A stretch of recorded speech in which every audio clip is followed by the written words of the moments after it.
5, 4, 3, 2, 1.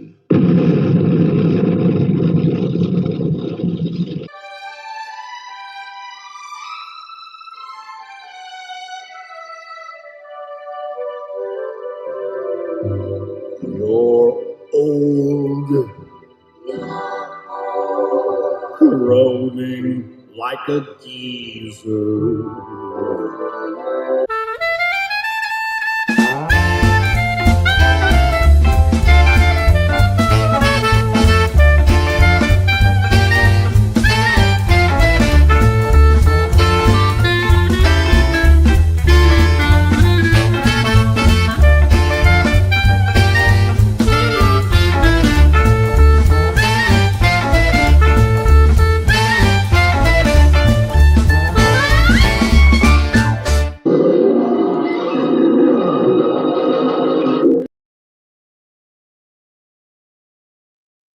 Oops. Welcome, everybody. It's once again time for Graybeard's Studios. It's episode 136 this week. We are doing sea monsters because we had the choice. You know, it's October, so I thought we'll do, we'll keep the monster theme going. You could have done ghosts. You could have done, what was the other one? I don't even remember. But you chose sea monsters, so that's what we're going to do. I gotta be honest with you. I don't think I've ever been more ill-prepared to do a show than I am right now. I have been formatting pages, and you get into this rhythm. You're like, oh, I just got to squeeze one more in. I got to squeeze one more in. I got to get, and then suddenly you go, oh my gosh, I'm going on the air in 15 minutes. I better go change my shirt. I better go whatever. And then suddenly you're scrambling, and that is my situation today. But I want you to know that I'm working hard for you. David is sick today, so he will not be joining us. But we do have someone else who's not physically sick, but some may argue mentally sick. It's Gary Martin. Hello, Gary. I am considered the other black man on Graybeard'S. So, are you? Well, is that really? In my own mind, yeah. Aaron, I don't think you know this about me, but I am not a fan of casinos. Really? In fact, I once got banned from a casino.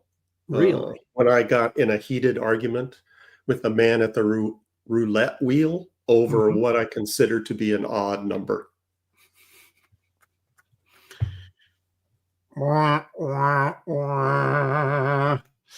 Well, let's see if our next host here has a better sense of humor than Gary does today. Stan Lawless. Hello, Dan. That was a big buildup for the payoff. Yeah. it just didn't quite deliver. Didn't really deliver the punch I was looking for. It just seemed like you were going at it for a while. Like, this is going to be good. This is going to be good. And a little disappointing. The buildup is better. Yeah.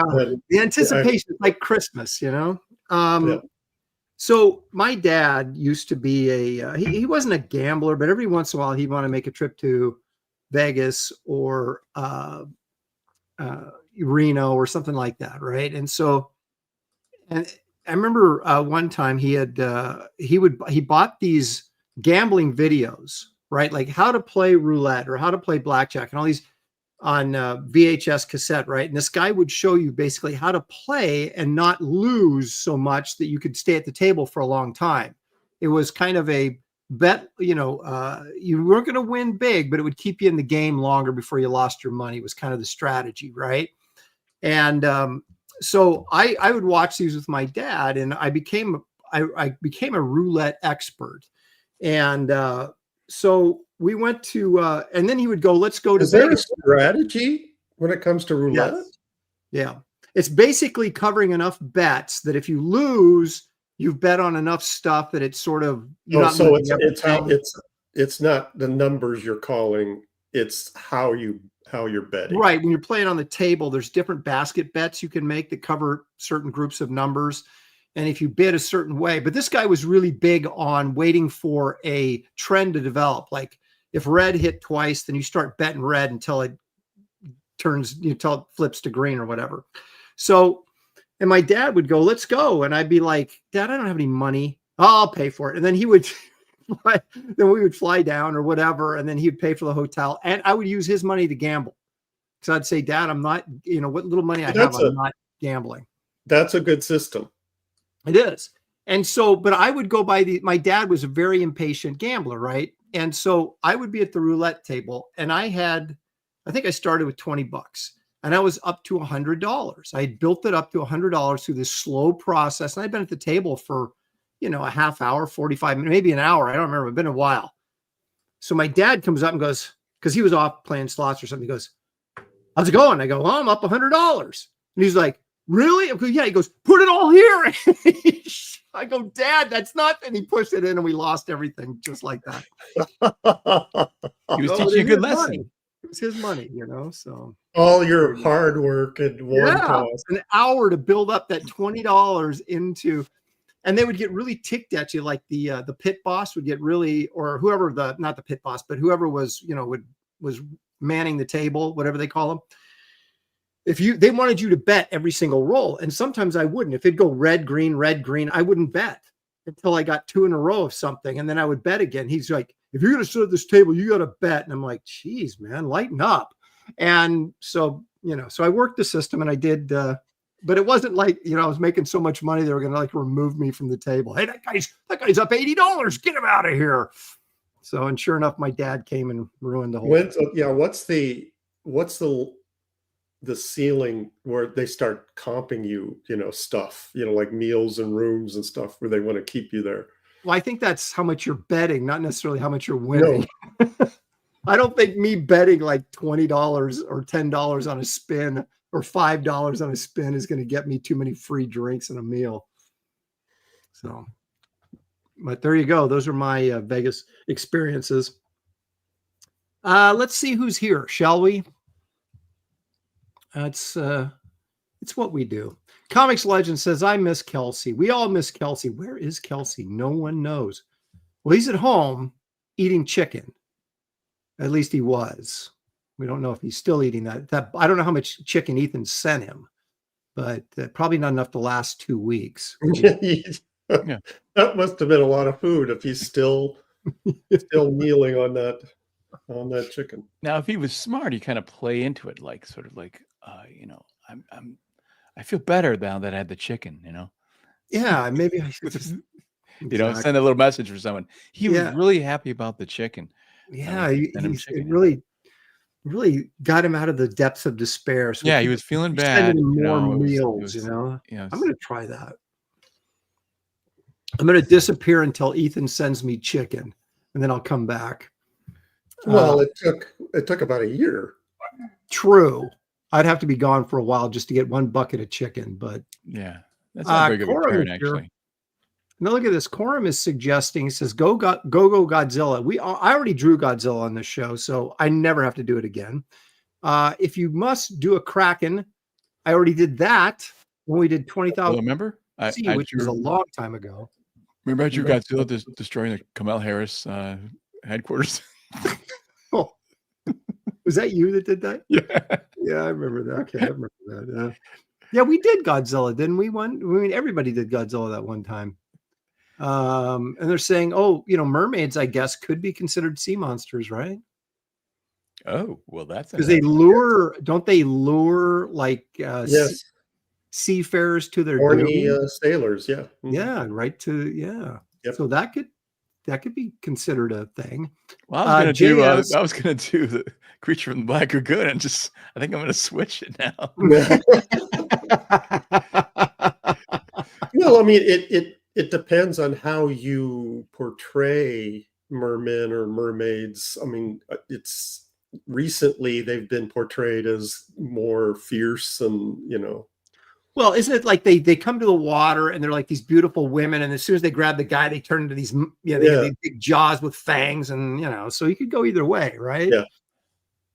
Freaka Boogie is here. They're saying Cthulhu. I don't even Cthulhu is like this. I don't really get it. I mean, I really have to. It seems to vary depending on who's depicting the character. Right, and he's too big too. Yeah, he's very big. I don't have paper big enough to fit all that on there. Creative Faye is here. Randy Howell.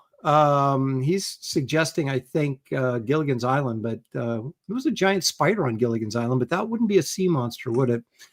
Pantheon's here. JP Roca, Matthew Muma, Ink on Paper's joining us. Glitch all the way from across the pond. NPC Oasis, Lone Star Viper, Sean Willits, Critical Thinking. It's my dog. Corey Landis, Pastmaster Dan is joining us. Marcus Killigrew, purveyor of all things pop culture knowledge. Leg Kick is here because Leg Kick is almost always here. Daniel Russell, he's a monster. And, he's a monster is going to be behave today. I just feel that he is. Hey, show my screen. The sea monster thing reminded me of this cover, which I really love. Ooh. And it could kind of, she could be a monster. Obviously, she is a monster, obviously. But here's an option to do a in water version of this, Oh, yeah. She's got all the skulls piled up behind the table. Yeah. That foolish guy. He's next. Yeah. Yeah. Way to preserve the image by putting the comics code stamp on the artwork.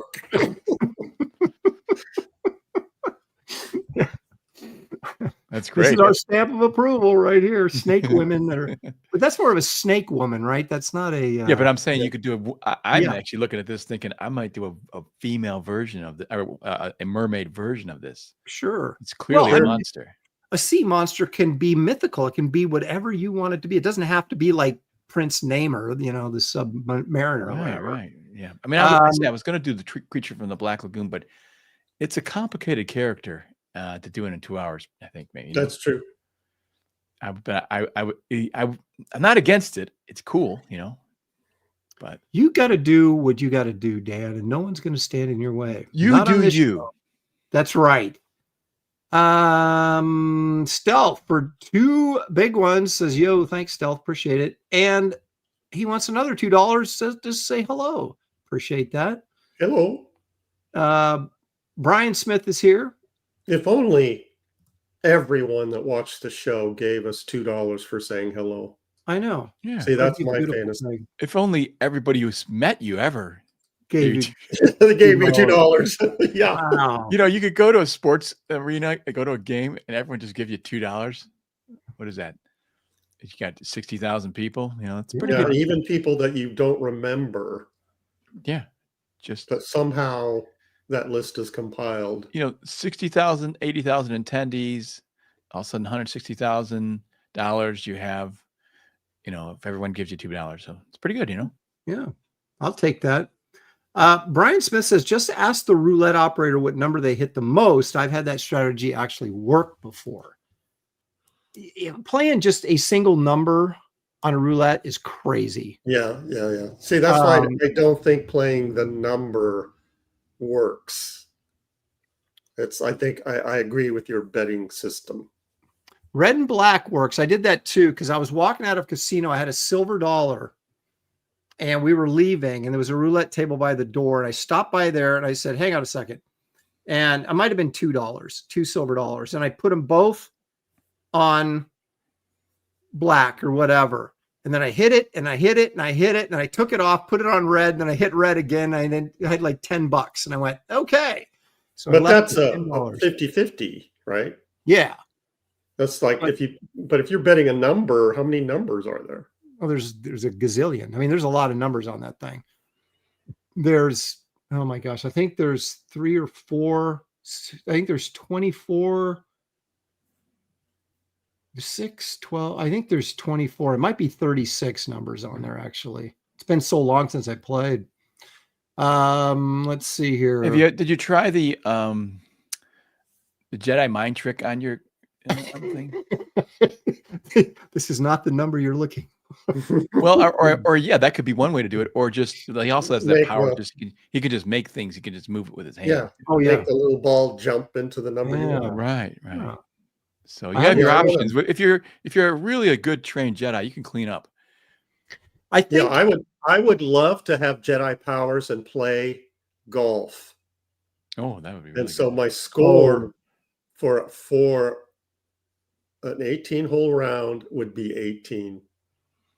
But here's the thing. That's cheating, though. And wouldn't that take away the sweet feeling of victory, knowing that you didn't really? Oh, no. Okay. No way. 18 holes in one? Are you kidding? Okay. All right. We know what kind of sportsman Gary is now.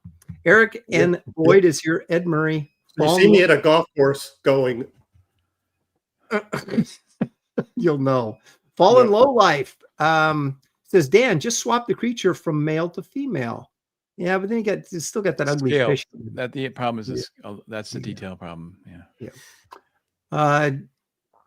Plus, girls, when you're drawing the idea is from that picture, especially, she looks attractive from the waist up, and then you draw this underneath it. There's a sea monster body and all that stuff, and skulls and stuff. I'm seeing this now.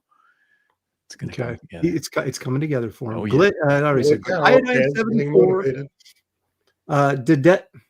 Des Staccato. Perhaps the monsters from the horror of Party Beach. Was that a Annette Funicello movie? It sounds like it. Sounds like it was. I would not remember what a monster looked like on a beach movie. I could do Sigmund and the Sea Monsters from. Remember that weird show? Yeah, Saturday morning show. You could also do the creature from Ariel. What was it, Ursula or something? Oh yeah. She's pretty good. I've drawn her before. For money. Her voice and personality is what made that character. Yeah. Yep. And also, Gary was a great visual design as well. I mean, it was really quite well done. Mm-hmm. Back in the second golden age of Disney. Yeah, but if I would have done the voice for that character, it wouldn't have been the same. Would have been better. Gollum Wolf, Snozhead for $1.99. Hi, Gary. Wow. That's pretty rude right Outstanding. No, see, he's doing the $2 hello thing. Okay, but just to you. He could have said hi to everybody. Well, I'm the one that suggested it. Okay. All right. I guess so. Gary, I appreciate that. Thank you. Let's test it out. Sing Poor Unfortunate Soul. You got a little harmonica. You can kind of tune it before you. Amoral Fat 40 Ouncer is here. That's a great name. I love that. See, I'm really curious now what Gary sounds like. Gollum Wolf for 5 says, I believe the term luck of the Irish was created ironically. This is why I never gamble. Well, like I said, I've never gambled with my own money. I only gambled with my dad's on and my dad wasn't a gambler, just on rare occasions. I mean, we did it a couple times is all in my entire life we went, but yeah, inconsequential that's a wise policy. Yep. Never gamble. On rare occasions, we had to downsize our house. Because I feel like I'm gambling every time I tune into Graybeard's. Well, that goes without saying. Yes. I mean, all right. Obviously, they're in deep debt that I know.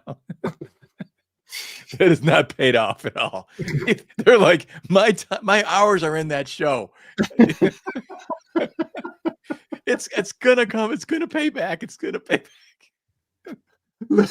Look at the pressure from Dad's Den of Pop Culture. My 2 p.m. meeting was over quick, so I get to see the Graybeards. So make it good, guys. Uh-oh. Now we got pressure. Get the lead out. Yeah. So when somebody says, "Tell me a funny joke," you're in trouble. Yeah. Good thing you didn't get that. He didn't tune in right away for that first joke, Gary. I know he would have checked out already. It's like,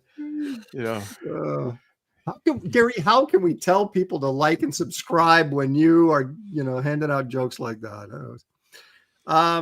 Let's take a look at some. Hold on. Yes. I can do another one. Oh no. You getting these off the internet? Wait. We don't trust you anymore. Completely you have blown your credibility.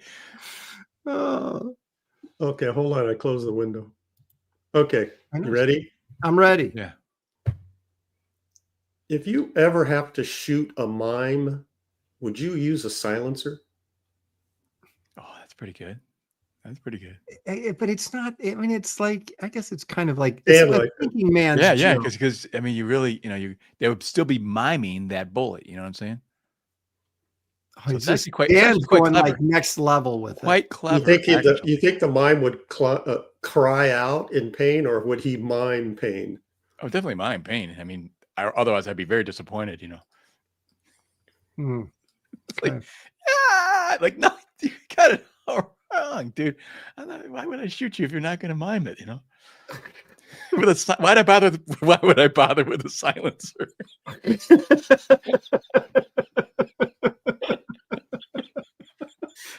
Dan, you're overthinking it. Oh, Dan's gone next level. He's like playing 4D chess while we're I playing. am getting slap happy or something. I don't know. Snow said, no, see, now this is the thing.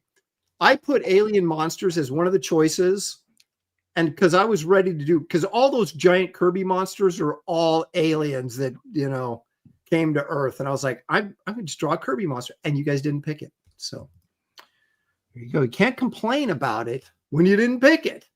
So, all right, let's do a little show and tell here. Gary, you got something other than a white screen, I assume? Did you get all the super chats? I don't know. I think so. Yeah, I did. Okay. I did, Gary. Okay, good. I'm actually pay attention to that stuff where it's your job to do it. You do not. That's why I asked. Okay. I want to stay on top of it. All right. Okay, I'm ready to share. It's just white. Look at that fish. Isn't that great? Boy, that is cool. Yes, it is. I just put your thing on, Gary, and nothing's coming up. All I'm seeing is white. Why is that? Hold on a second. Let me look. You had some mystery thing. Because okay, there it is. There it is. Okay, now here we go. Oh, all right. Oh man. All right. This is an old Gil Kane cover. Oh my gosh, that Gil Kane, that is old. That's really old. It is. It's very old. 10-cent comic. About what year would that be, Aaron? Well, if it's the tail end of the 10 centers, it would have been, it was 10 cents up to 1961. FF number 1 was a 10 center and then went to 12 right after that. So it could be, I mean, if it's Gil Kane, it had to have been in the late 50s, early 60s. Very early. This is before he did his signature musculature. Yeah, he was. Look at that guy's arms. You can see Gil Kane in 2 seconds when you see the musculature. Right. It's always that this sort of lean bicep. Yeah. He has his unique. Yeah. So this is before that. So anyway, it struck my fancy, but I thought, what if I kind of repurposed it and did my own version of this? Mm-hmm. Oh, that is fantastic. I like that. Oh, so I made. You got like a little Wally Wood action in there with that. Yeah, there's some wood in there. Mm-hmm. There's some Dave Stevens. Yes. What else did I draw upon? I swiped from the best. Yeah, I guess I just like the girl is fantastic, but even the smaller details, like the rock is well done. Everything on this is really well done. I pretty much gave her a bubble instead of that weird oval one that. Can we see these again? Can I see that? Can you put them side by side, possibly? Or? Sure. Hold on a sec. I can't do side by side, but you see her helmet is just kind of odd, mm-hmm. and the star field is kind of lame, and mm-hmm. Yeah, yours. I like the girl better. So much better. Everything is way better, but yeah, it's just so cool. You won't hear me say that very often about Gil Kane, but this is way better than what he did. Oh, thank you. When I see stuff like this, I want to color it. The dialogue, Adam, help me. I'm being pulled into the space by a magnetic meteor. Mm. So that's the conflict in this. Okay, so I changed the dialogue. Help me. I'm being pulled into this comic by a silly story premise. So you just did this for the heck of it, but of course it is for sale. Just if anybody would want to purchase this from you. Yeah, it's too late. Somebody bought it already. And of course, it's approved by the Corn Dog Code Authority. No, don't tell me you inked that stamp. I won't tell you. Oh shit. Tradecraft, Dan. Okay. I love her face. Her face and her hair is way better than the original. So just Yeah, exactly. The face is fantastic. I mean, Thank you. Yeah. I love this piece, and whoever got it is very lucky. Mm-hmm. So Yeah, make more of these, Gary. Actually, I remember when you did a lot of those kind of sort of recreations of the retro stuff. Man, that's cool stuff. Yeah, but it takes a while. I mean, this took me a couple of days. Yeah. All the showcase trade, Adam Strange, that's all hand lettered, and it's a pain. Right. It's a pain. But yeah, I'm happy with how it came out. Yeah. But I mean, it probably sold in like 2 seconds, huh? I showed this, Oh yeah. I don't know, beautiful. a couple months ago. Yeah. Recreation of Hal Foster's Mhm. Prince Valiant. I got commissioned by a friend of Graybeard's to color it. Oh, wonderful. ooh, Wonderful. nice. So it's very much like the original coloring, yes. Yeah, So so I did just you- looked at Foster's coloring style, and he used bright colors sparingly, Yes. and his backgrounds tended to be muted. And I see Right. why he did that. It works really well. Absolutely. Yep. Well, it's a perfect example again of why, flat coloring is so effective in comics if it's done well. Yeah, exactly. Right. Um, When you So make you- everything, bright, it doesn't work. Right. So, Yeah. Less is yeah, more. so I pulled back, like the background colors. I pulled back, Yeah. take a pastel green and dole it down 80%. Yeah. Yep. That looks So great. I really like that. You did that on Photoshop, right? You colored this in Photoshop. Okay. Yeah. Well, it is. I mean, it's the girl is very beautiful, and it brings out her beauty, the light colors, because she's blonde, and so it just really works really well. Yeah. Very nice work. Thank you. Daniel Russell is telling me that he sent me Sea Monster ideas to your email. I just checked my email and I'm not seeing anything. So Daniel, I'm not calling you a liar, but I'm just saying I'm not seeing anything. So Dan, have you got anything you'd like to share? Hang on a second. I have something that how hard it is to wait when you have something to show. And I've been sitting on this for quite a while. Can't show anybody. Finally, I can show it. I've been dying to show everybody. And here it is. Oh, I saw this. This is great. It's a cover for Billy's new comic Rand. He has She, but he has another character that he made before She, which is a little more sexy and a little more, maybe even more violent. And this is it, Rand. So this is so funny. All I was doing was looking at the female figure. I didn't even notice she cut the dude's hand off or the other guy's head off. I just now noticed that because I was just looking at the chick. Yeah. It's kind of funny because like Billy came back with the first critique, like more blood. Because I didn't have much blood on it, And then the only other critique was add the guns. I didn't have the guns in it too, which was a great addition. So it really pulled it all together. It's really pretty cool. And I mean, I just, when you move in on her, I love her face. I think it's great. So happy with that. Yeah, that face is. If you do say so yourself. If I do say so myself, and I do always say so myself. Yeah, that face is perfect. Mm-hmm. It's Dave Stevens perfect. Yeah. Oh, thank you. Yeah. You do beautiful women's faces for sure. Yep. Now, if we can get the rest of your drawings up to speed. Yeah, if only the rest of it was perfect. I'm just kidding. I'm kidding. Pull it up. I kid because I. But that's the most important thing, Actually, it is. Yeah. Faces and eyes, and Yep. and then you get the mouth, and you have a story, and then everything else flows from that. But really, it is the face that is the eye, in the window of the soul, the eyes. So, excellent. And I was very particular about because Billy is going to be. I knew he would like these swords. Got to be real, katana swords. Kind of like they got to be the real thing. So I was very particular about getting everything right. So yeah, a lot of fun. But again, sitting around when you got this going, it's tough, but it's okay. Well, it's part of the job. The more blood thing is funny because my son, when he worked at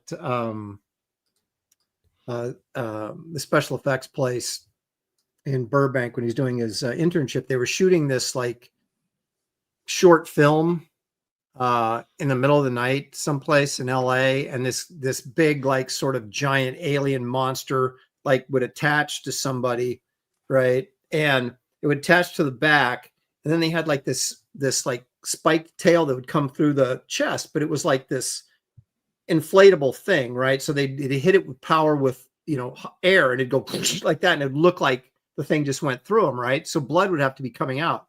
And so my son was back there. He was the guy pumping the blood. And the director kept going, "We need more blood. We need more blood." He's like, like trying to pump more blood of it. So that's the first thing I thought of when you said, Billy goes, "That's great, but we need more blood." Yeah.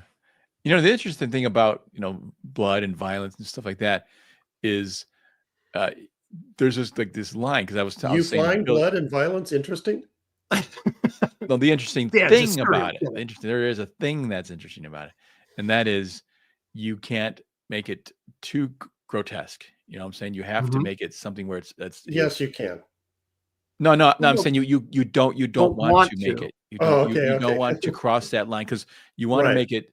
It could be gory, but if there's just blood gushing out of this guy's, like a geyser out of him and stuff, you know what I mean? It's just like it becomes so repulsive that it doesn't make, especially for a cover.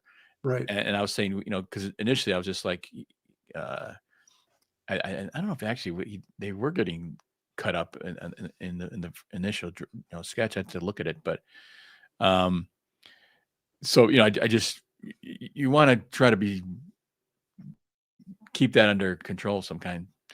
So I agree. I mean, there's a way to do blood in a comic book way that it gets the point across without being, really dark and grotesque. Yeah. Which sounds silly, but it's really true.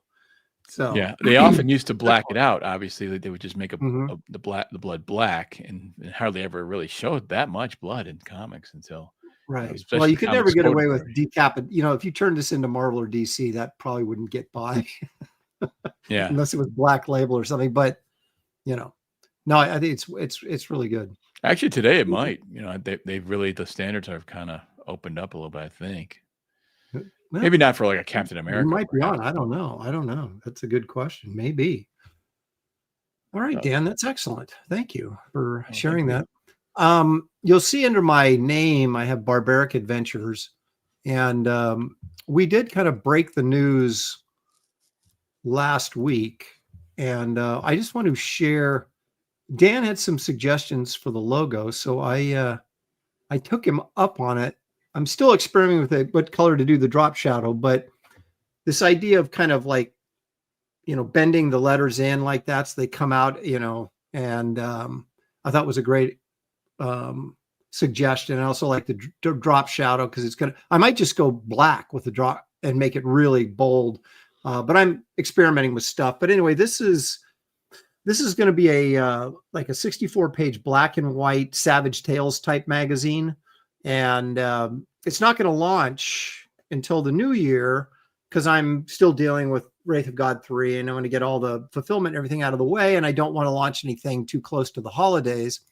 But I did want to share this, keep teasing a little bit of stuff here and there as we get closer to that. Of course, David, Dan, and Gary will be contributing to it, as well as myself. But you may be asking yourself, okay, well, Aaron, what are you going to be doing between now and when you launch? Well, this has already been revealed, so I can talk about it now. I'm doing a short mini-series for Alien Books, which is a modern, it's called Zorro Legacy. So it's like a modern version of Zorro. This guy's that's apparently like an ancestor of Zorro. So that's the cover to the first issue. Oh, that's great. Very cool. Fantastic, man. Thank you. Beautiful. And I did a cover for Shadow Man for him, but I don't know if that's been solicited yet, so I can't show that. But I know this. Why does when I look at this, Michael Golden come to mind? I felt the same way when I did it, and you know what it is? It's the lighting. Exactly. I was going to say the light in the leg, isn't it? Yeah. Yep. Because we all know, Gary, you and I had conversations years ago, and we still do, about how Golden would light buildings because the light sources at night are coming from the street. They're not coming Right. from the sky. So everything Yep. is underlit. Underlit buildings make them cool. Yep. And so that's the first thing I thought of is, man, this kind of looks like Golden. At least parts of it do, you know? Yeah. The So, challenge in this, although- and I think you pulled it off well, was to not let the figure and buildings get too confusing together. You managed to keep it separated, which is great. yeah. You use the top part of that building to frame his face. That's good, and not lose the arm. There's a lot of decisions here at the light with the windows that help frame this character and make it look okay. And then, Well, even little things, you know, like the Gil Kane piece that I showed, her foot was cropped. Dick Giordano told me this a long time ago. When you have a figure that's suspended, jumping or flying or whatever, you want to show the entire figure. The Gil Kane figure of the woman, the astronaut, her foot is cropped, so she could be standing on something. You know what I wonder especially back then when guys weren't getting a ton of money to do that stuff, is like they just started drawing, you know, and then they're like, oh, wait a minute, I'm running your foot off. But they're like, I'm not redrawing this, screw it. I'm just going to turn it in this way. I'm sure that happened a lot because that happens to me, but then I just go in and redraw it, you know, or light table it and move it or whatever. But I've been seeing that more and more, that people don't pay attention to those little things that we were taught by, you know, seasoned professionals, that those things kind of get lost in the newer generation of artists. Yep. Very true. Very true. But again, it goes back to the same old thing, right? When you don't have people that know what they're doing, teaching the next generation, then that stuff gets lost, unfortunately. So anyway, there you go. That's now this is Zorro though. He's not going to have the sword. You know, this is a very strange thing because they sent me the character sheet, you know, for the suit design, and he had a sword, a very ornate sword and I was like, oh, okay. So I put a sword in his hand. The guy goes, no, I think he's got a billy club now. And I went, oh, okay. So I just changed. I went, okay, so it's Daredevil Zorro or something. I don't know. Well, so, he can throw the billy club.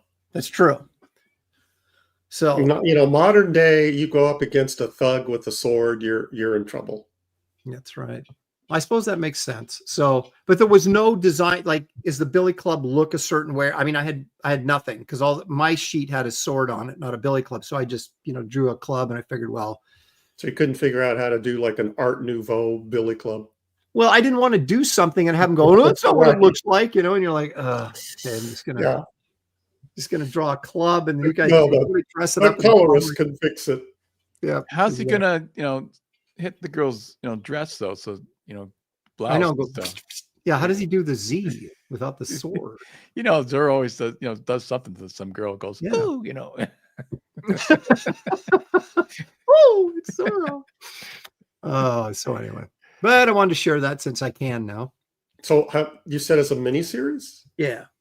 How many issues? Well, it's 4. I was hoping, they told me originally 3 when I said, okay, yeah, I'll do that. And now it's 4. And I'm like, and then you showed them the cover and they said, oh, it's 4.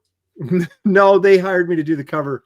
These guys approached me at San Diego about doing some covers. And he said, would you be interested in doing any interiors? And I was kind of like, well, I guess if you can make my page rate, I consider it, you know. But then as I started looking at my schedule about when I was going to be wrapping up Wraith of God 3 and then having to wait to launch a next book, I was like, I'm going to have this like 3-month gap in there where I've got nothing to do. I thought, yeah, okay, I'll do a miniseries. Why not?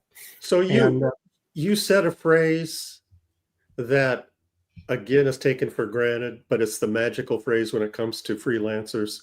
Quote, if you make my page rate, I'll consider it.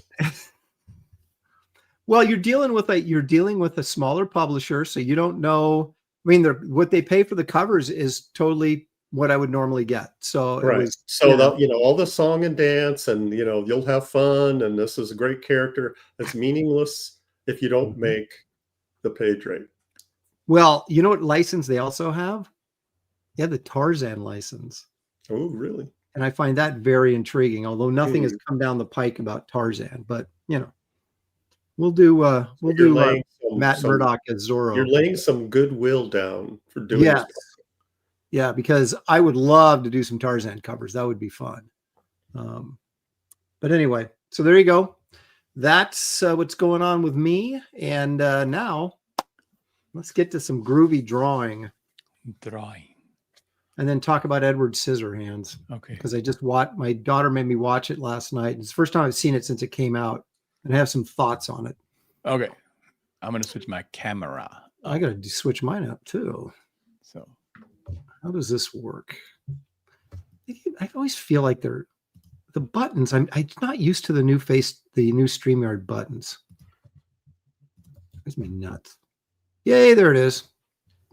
Much simpler than I would have anticipated. So Daniel Russell, again, I keep going to my inbox and there's nothing there. There it is. Okay, it finally showed up. Let's see, what did Daniel suggest? Dude, are you kidding me? You're more than welcome to draw that. That's really cool though, Daniel. I appreciate it, but that's like that's too complicated. Are you going to show it? Oh, I guess I should, right? Daniel, I assume you don't mind that if I show this, right? Give him a chance to respond in the chat. So yeah, Daniel, if you don't, okay, he says, go ahead. All right, here it is. This is kind of like somewhere in the land of Cthulhu, but not really. Kind of a, see, this is like when a guy comes up to you at a con, right? He goes, hey, can you draw my character? Can you draw my character? And you're like, yeah, okay. And they give you this thing. And you're like, okay, this is so freaking complicated. It's going to take me 6 hours to do this. And you're like, that's really creepy. This tentacle coming out I know. of his stomach. It's disgusting and yeah, just really unsettling. Yeah, it is. But that's when you eat some bad nachos or something. Yeah. But it's cool. It's a cool design, but yeah. No thanks. Yeah, a little too complex for me. Yeah, Rand is confirming what we already know. David Williams is out sick today. So, all right, this may turn into maybe a little more Frazetta than maybe I anticipated. I don't know. We'll see. All right. So I'm watching Edward Scissorhands, right? And I forgot that you guys have seen it, right? Yes. When it first came out. I forgot that Anthony Michael Hall was like the jerky boyfriend in there. Yeah.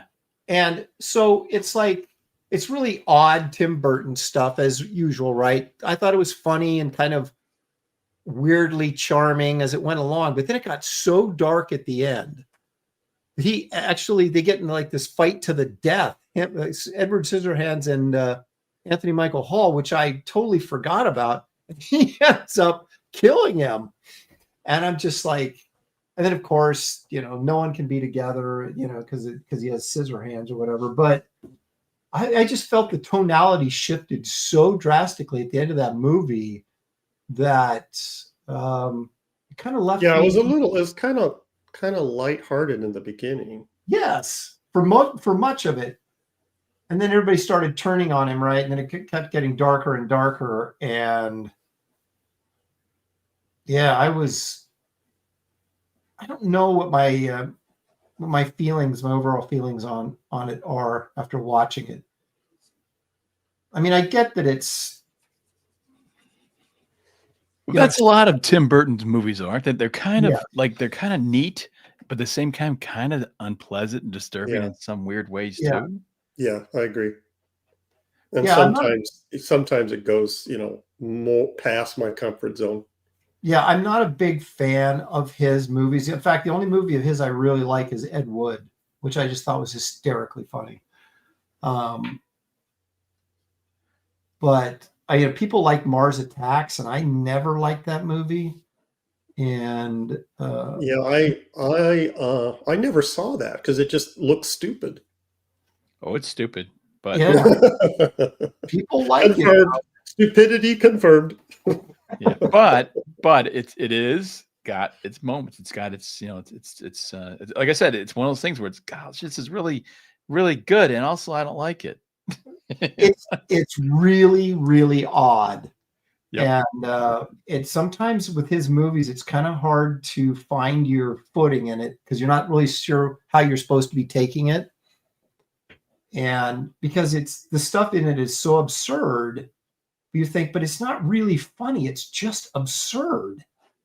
And so, yeah, I have a, but I did like Ed Wood, which I just thought was just genius filmmaking. Great. Yeah, I like Batman. I mean, the timing of that film,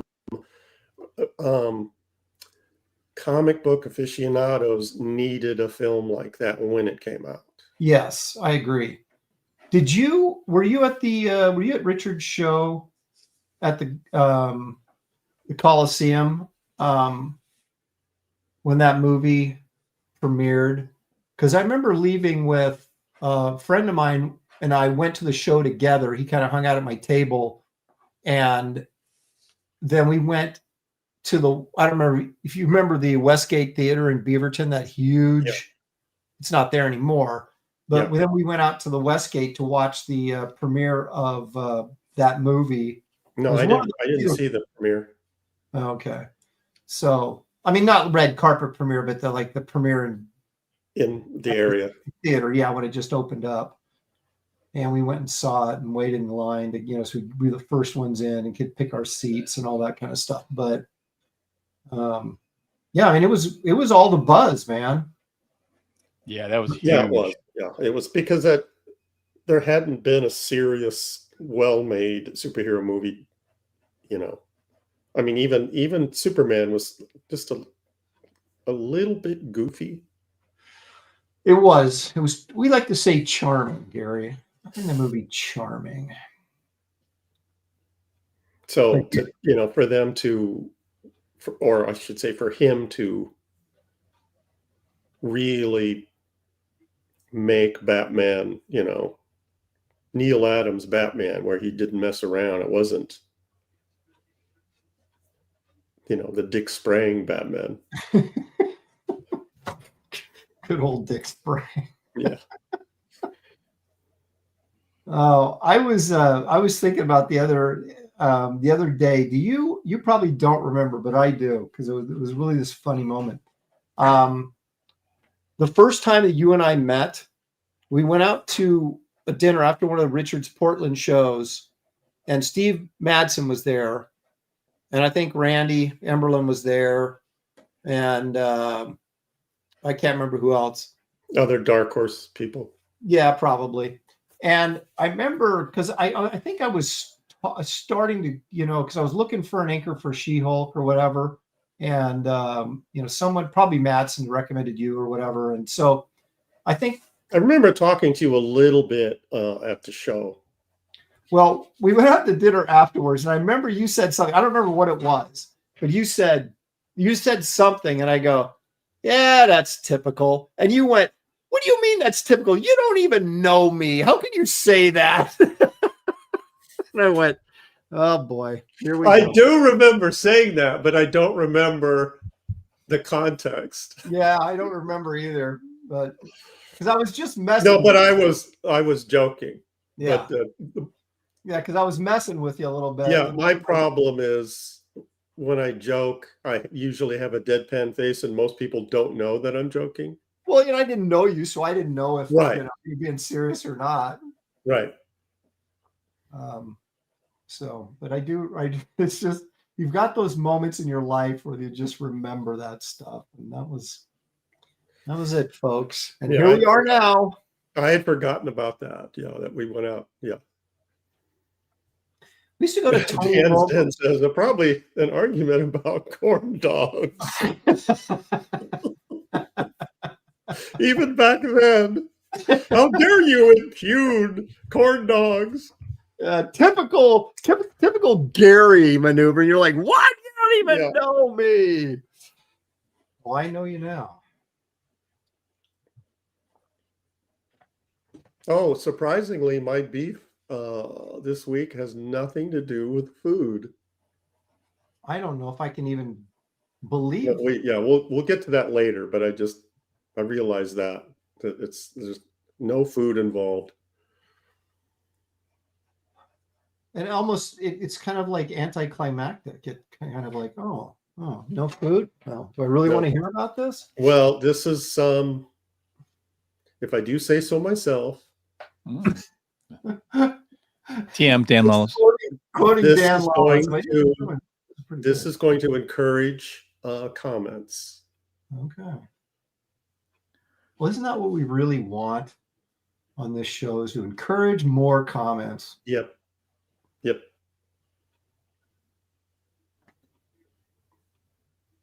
So is that the damsel you got in?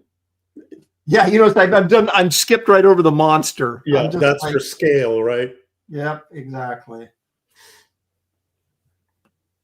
But I had kind of this sort of, Rosetta idea, so. And of course, people in the chat are still suggesting. Luffy as God says, and Moby Dick doesn't count as a sea monster. No one's drawing Moby Dick. Yeah, but I'll tell you right now, I actually thought about that for about 5 seconds, and I was like, Moby Dick would count as a sea monster, That's wouldn't true. it? Yes, he would. I think so, anyway. He was definitely a monster in that story. He was the villain in the story. Or was he? Was Ahab the villain? Well, Ahab was a bad, he was possessed by I think the monster was a devil, but Ahab was sort of possessed by that, going after him. The devil tempted him, and he gave in to that temptation. I see. It's the best I can understand the story. Yeah. Okay, so people in the chat that have arrived a bit late are asking what you guys are drawing. Sea monsters. I mean, specifically. Sea monster. Well, Aaron is drawing a sea monster of his own creation. Yes. And Dan is drawing. Did we? You were going to do Black Lagoon creature, but now you're doing a mermaid type thing. Yes, and here's the angle that I'm going for. The caveat. The part that you see is going to be like charming, like Coca-Cola ad, like she's so sweet. Yeah. And then what's underneath is going to be deadly and craggy and evil and if I won't have time for it, but I'll put some skulls at the bottom. Finally, well, who said? Okay, so you're doing like Gil Elvgren face and Geiger body. Yes, exactly. Well, might be onto something there. Hey, doesn't who knows? Maybe somebody in the chat knows. Doesn't Guillermo del Toro's Frankenstein, doesn't that come out in theaters like soon? Like the 17th or 18th or something like that? Anyone? Bueller? Yeah, the chat will know. I really want to see that movie. Yeah, I'm interested in it too. Oh, newsflash. Aaron wants to see the Frankenstein movie. Who would have thunk it? Okay. In sequential says October 17th. Okay. So that's coming up a couple of days. Yeah, you know what? Sometimes I'm baffled by they'll have a Halloween movie or a Dracula or something, and they won't release it at Halloween. And you're like, why? Why wouldn't you? This one they got right. Release it at Halloween when people were going, hey, let's go see something spooky and fun. They're in the mood, It's like, I agree. Because this was originally going to be a Netflix film, and then they said, well, let's give it a, couple weeks run in theaters first, which I think that is a smarter way to go. Yeah. And then, do it at the end of October. Makes perfect sense.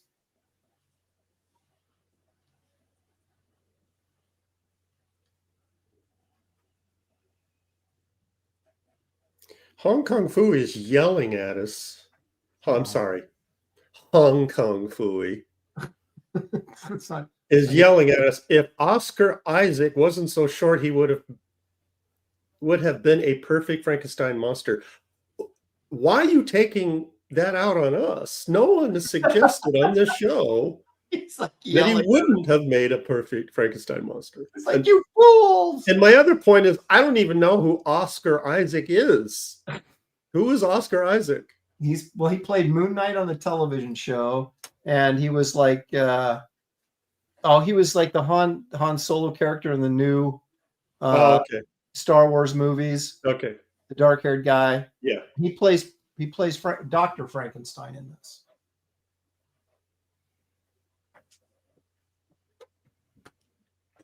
Well, speaking of Netflix, I've started watching this Netflix series just called Dracula, and I kind of like it. It deviates from the original in some ways, but it's pretty scary. The Dracula is actually a pretty evil, awful guy, which sometimes they like. They're sort of like they're monsters, but they sort of like they're in a kind of weird way. They're not somebody who you feel like they should be human, or he acts in a very human way, but he's sadistic. He knows he's evil, and he likes it, and it's sort of a creepy. It's almost more creepy that way, like not just like a monster that's coming at you. He knows full well that how horrible he is. And he enjoys it. He revels in it. Yeah. Goody Two Shoes is yelling at me. Gary, why don't you let Oscar play Frankenstein? Yeah, it's my fault. It's all. Hold on again. Hold on. I get to break this out.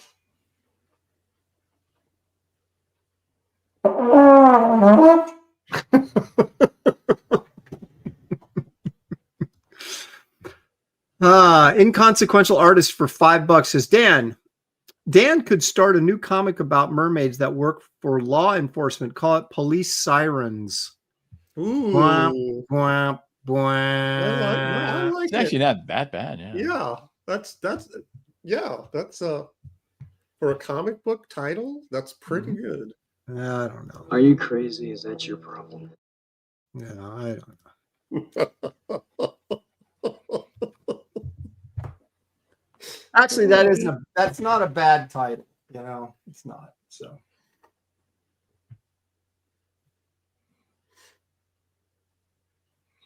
I do actually think speaking of choices, I think you should kind of go back to those people making that comic and say, we need to give the Zorro a sword. If I cared enough, I would. So they didn't say anything about the swordless Zorro on your cover? No, what do you mean they told me to take? Hey, where's the sword? It's Zorro. They told me to put the Billy Club in. So now I don't know. They showed this apparently they ran a press release, and they showed something at New York Comic Con. So who knows what the faithful there? Yeah, it kind of sounds like they haven't really nailed down all the details of that character. Well, I don't know. I've got the script sitting here for the first issue, so okay. I guess they're ready to rock and roll. So Marcus Killigrew says Aaron said that he was ill prepared for the show, and I ask again.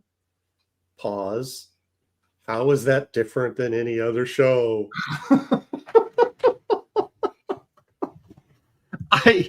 Dang it, I was going to blow him up for that, but I was like, that's so true. I mean, I cannot deny pull people up for telling the truth. Boy, a lot of yelling. Goody Two Shoes is yelling at you, Aaron. Why would you take away Zorro's sword, Aaron? Well, So now they're blaming you for taking away his sword. I originally was going to have Oscar Isaac play Zorro, but he was too short, and Aaron, hold on to your hat. Katie says hello. Oh, ooh. Well, now who's she say hello to? It doesn't. She's not specifying. Okay, so she's okay. Now, last time she had this sort of like, "Hello, good to see you," which just felt really like kind of, "Oh yeah, I'm just passing by. I better say hi. I don't really mean it." And now she's angrily shouting hello. How do you? There's no, punctuation. How do you know it's anger? Well, it's like you said, she's yelling it because it's maybe she's just, happy to see everybody. Right. Okay. Exclamation. Okay. See, she corrects it later on. She just can't believe that. There she says, "Okay, Dan, Aaron, and Gary." Okay.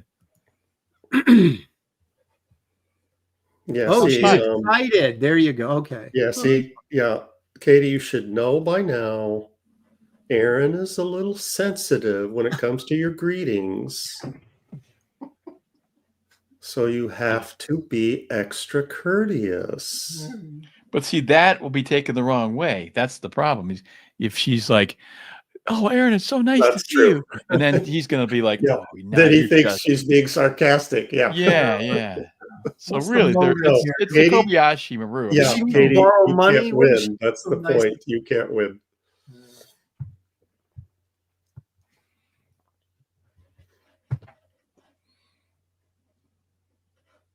My TV dub says Aaron sees enemies everywhere.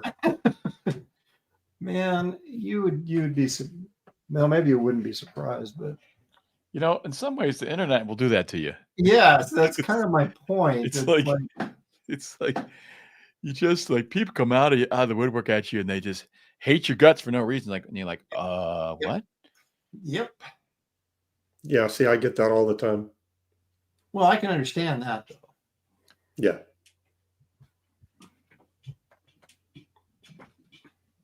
Especially like you don't know who they are, they come at you hard. Like, yeah.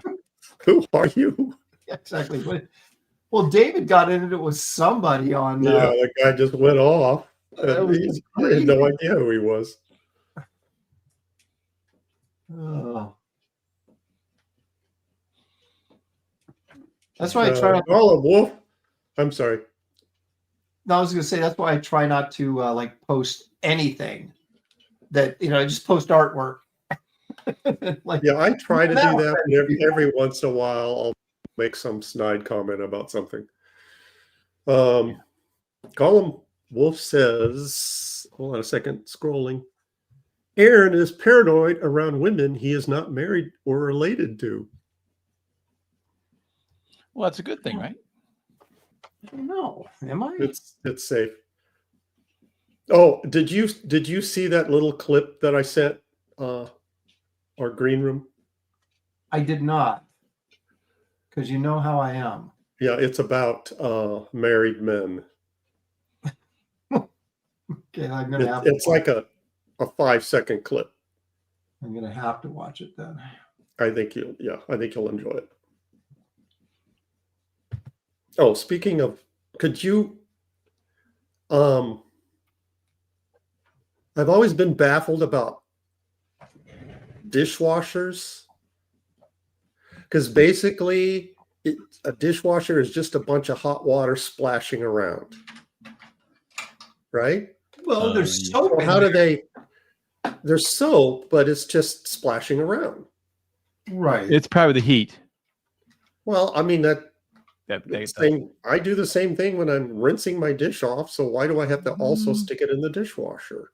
I think it gets really hot, actually. So, Aaron, could you pull up that image that I have? So mystery solved, I guess. Okay, here we go.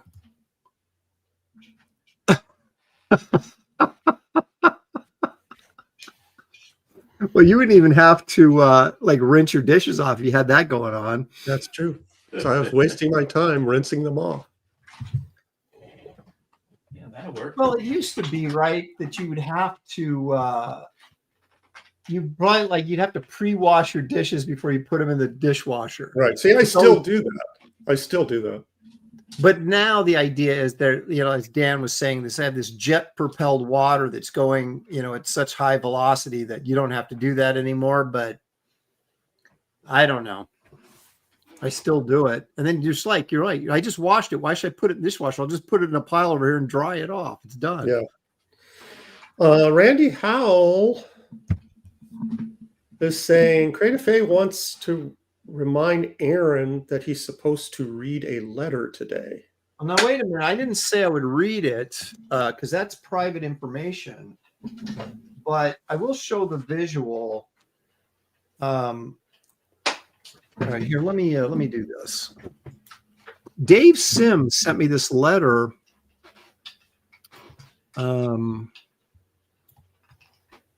That it's kind of interesting, I guess. Well, I'll read some of it. I don't want him to feel like I'm betraying, potential confidence or something. But here, so he drew something called Vark of God.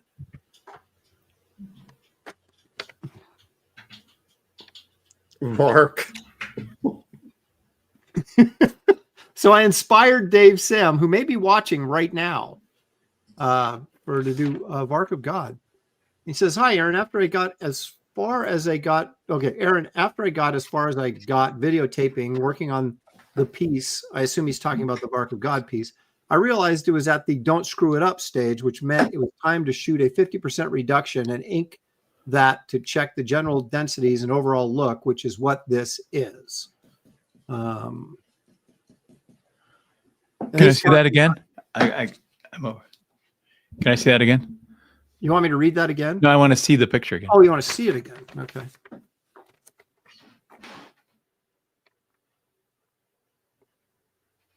Vark of God, like aardvark. It's pretty cool, man. It looks really, Yeah. well done. I mean, it's the lighting. I'm honored, Dave. If you're watching, I'm very honored. Thank you. Has that Almost kind of almost has that patented David Williams underlighting. Mm-hmm. Yeah, It's very or cool. Wrightson. I mean, it's just classically beautiful comics stuff. So anyway, that was the that he did this Vark of God for me, which I thought was pretty cool. So that's pretty much all that's there. John Beatty, of course, is here saying, "Amazing. David's not even here yet. He's winning." Oh. So that's a pretty harsh criticism, claiming that somebody wins by not being on the show. Well, of course, it isn't a competition, and you got to stink pretty bad to lose to nothing else. Yeah. So, I mean, to carry that theme, everyone on the planet that's not on the show is winning. Yeah. That's good for the people in the chat, though. Not great for us. No, not good pretty for us. bad. Pretty bad for us. Yeah, I don't think John's being very supportive of us after all we do for him. Wait, Gary, are you winning or not winning? What are you included in this? The countless things that we do for John Beatty. We can't even list them. There's so many. So, Gary, are you in the winning category or not in this particular scenario? I'm on the show. But you're not drawing. Yeah, but I'm still on the show. Wait, read it again. What technically? Let's get this right. Dan, you're overthinking it. No, this is important. Let's see if I got to. Okay, where is it? Okay, amazing. David's not even here yet. David is not even here yet. He's winning in all capitals. And then John Beatty says that's the double conclusion. meaning in that comment. Yeah, I made the conclusion that everyone who's not on the show on the planet is winning. Yeah. Well, you showed solidarity with us. It's very kind of you.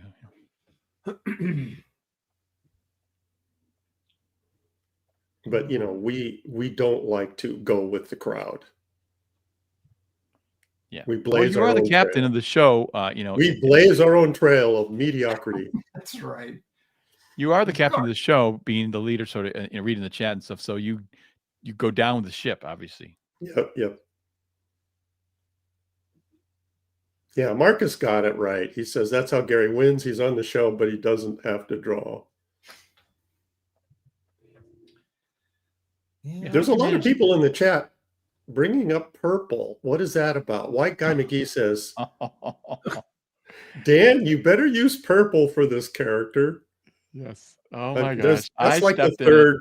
That's like the third or fourth purple comment I've seen today. So it was, I don't know when it was, a week ago or something, and I made a comment about purple cake. Well, I don't know, you guys know Longbox.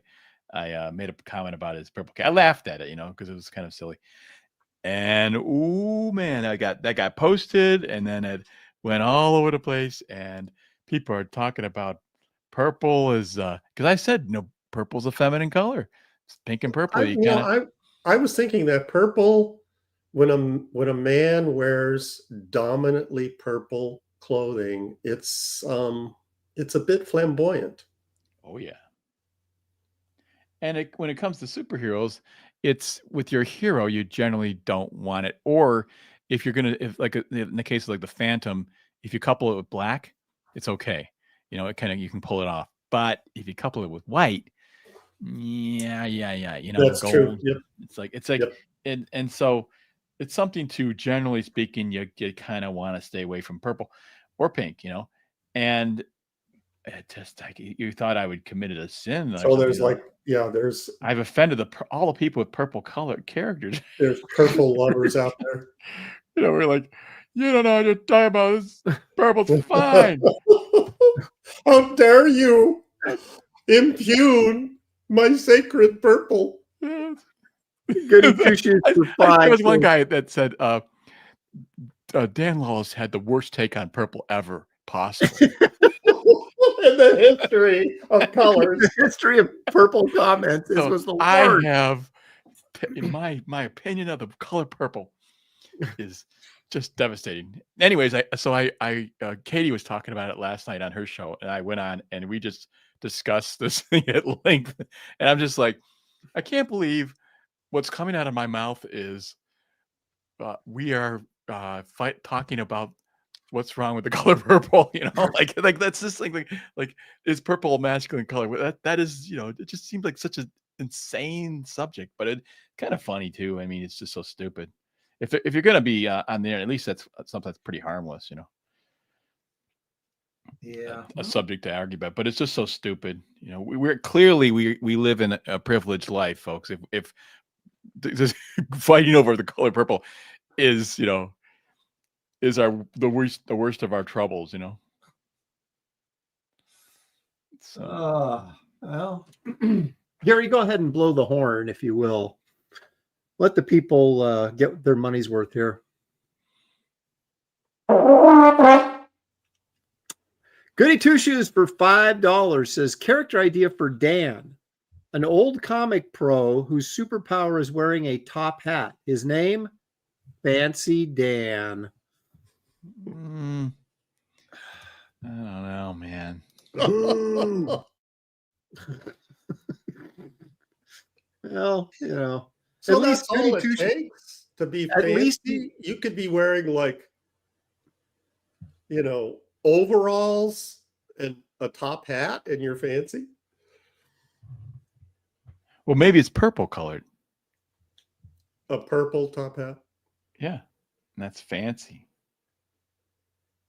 I saw at a con, sitting at my table, and a guy walks by wearing the original Magneto costume.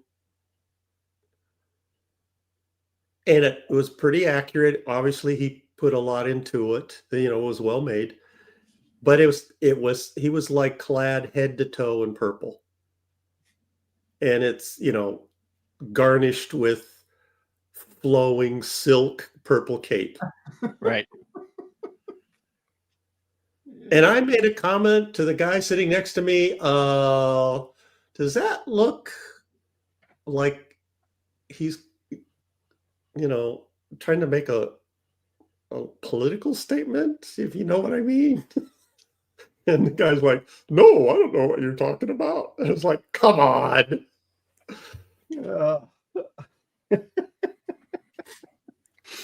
Well, maybe he was just like being like Ethan said, Liberace, you know. But it was just, I mean, it was an accurate costume. But it just shows that, you know, a superhero, supervillain costume in a comic book does not necessarily translate to real life. Right. That's accepted in a comic. Yes. It's just, you know, but when it's real. Stealth X5 for $2. He's sending us grapes, and that's not an onion. What is that? Is that a lime? No, I can't tell what that is. It's a carrot, hot pepper, steak. I'm okay with that. Yeah. Maybe use the pepper to season the steak. Carrot is fine. Grapes are fine. I just don't know what that is.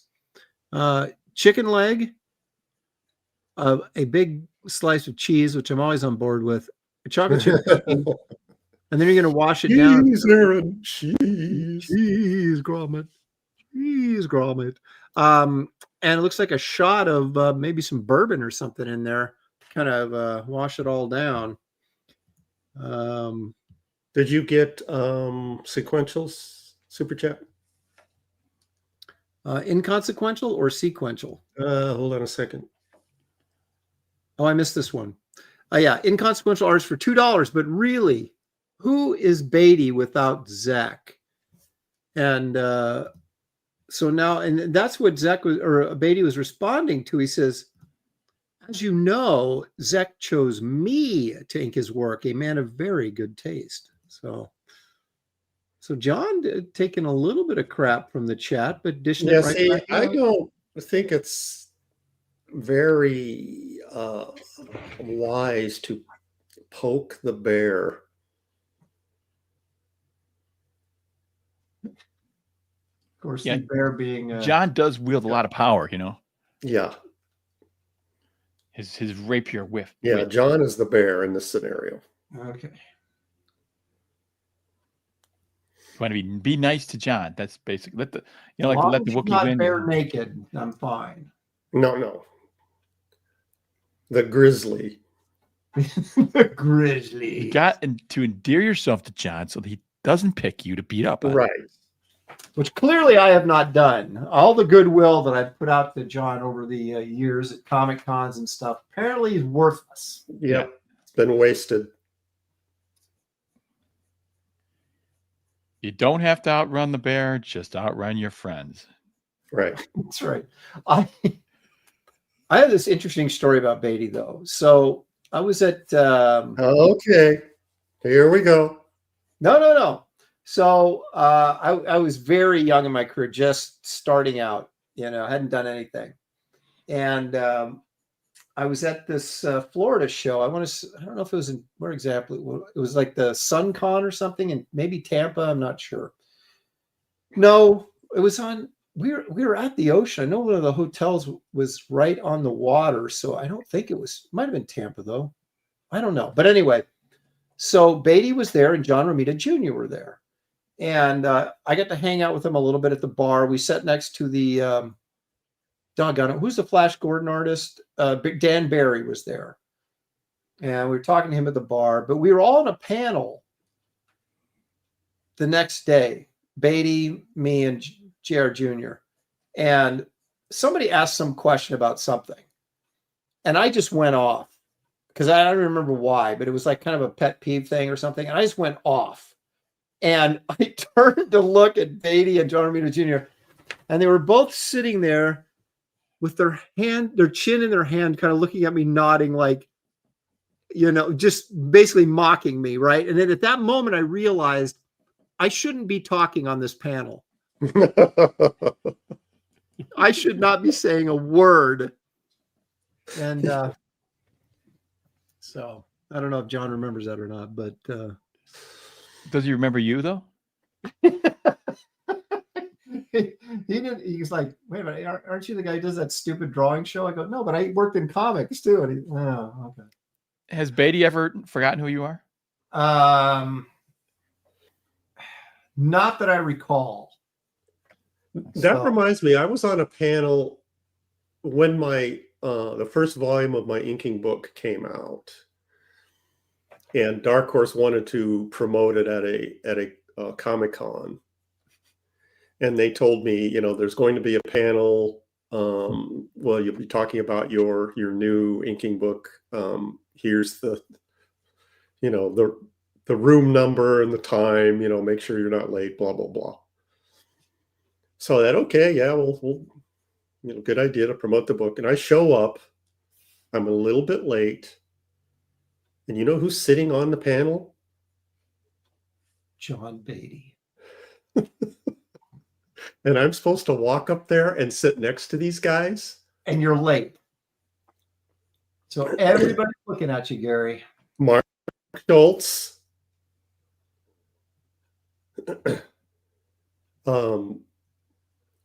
You Who? beeped out at Mark Schultz, you mean? Just said? Scott Williams and Dave Stevens. Oh, And you're late. And I'm walking up there and I'm thinking, am I even going to open my mouth? No one's going to. yeah, because that's not. Who cares? If No you one's just going to want to hear a word I have to say. I mean, come on. It's ridiculous. But I was kind of saved because there was some loudmouth blowhard in the front row trying to tell everyone about the nuances of inking. And he was just some guy, some guy who showed up, who was sitting in the audience. And of course, I'm thinking the same thing. You idiot. Look who's up here. No one wants to hear you talk about inking. And this guy was just going on and on and on and on. And I kept trying to interrupt him, where I became like a moderator, not someone who was promoting the book. Because I wanted to hear those guys talk about inking just as much as everybody else did. Yeah. Was the panel about inking? Like that was it was supposed to be promoting the inking book, because they all contributed to it. Oh, okay. And they happened to be at the show, and Dark Horse wrangled them into going to this panel. So you were supposed to be the star of the panel, but you weren't the star of the panel. Exactly. They didn't tell me that these guys were also going to be there. I was absolutely unprepared. Yeah, probably sort of horrified, huh? Well, I got stuck on a panel one time with Jim Lee, Dave Johnson, and somebody else about covers. And I'm like, why am I on this panel? Because you have all these great cover artists and I'm up there, and I'm like, Well, you think Jim Lee? I don't know. But I mean, just the star power of those guys. When I decided to pursue the inking book, I realized the selling point of the book was to have a bunch of different top artists, inkers, all inking the same pencil art and talk about their process. I knew it's not the how-to part, but it was that part that was going to be interesting. So I thought, okay, I need to land a big name and then brandish that name as much as I could to get the other. And so I asked Dave Stevens first, if he wanted to contribute, and told him, what the book was all about. And he agreed, without hesitating, he agreed. So that, it made my job easier. I just walked around, went How up come to we're suddenly Schultz echoing? and said, "Hey, Dave Stevens is going to be in this book. Do you want to?" And before I even described what the book was about, he's like, "Yeah, I'll do it." We're suddenly echoing, by the way. I'm not hearing it. Are you hearing it, Dan? Is that what I heard it. I'm hearing it from you. Yeah, from me or Dan? Dan. Hello. Do you hear me? Yeah, I hear myself. I don't hear an echo from anybody. So, All right. Well, I'm could hearing. could this be more John Beatty sabotage? We don't have David to blame it on either. I know. We can still blame it on. He's not. All right, let's try muting people. Okay, mute me first, Aaron, and I'll keep All talking. right. I'm drawn here. muting. All right, hang on a second. Okay, Dan is now muted. Do you hear any echo, Gary?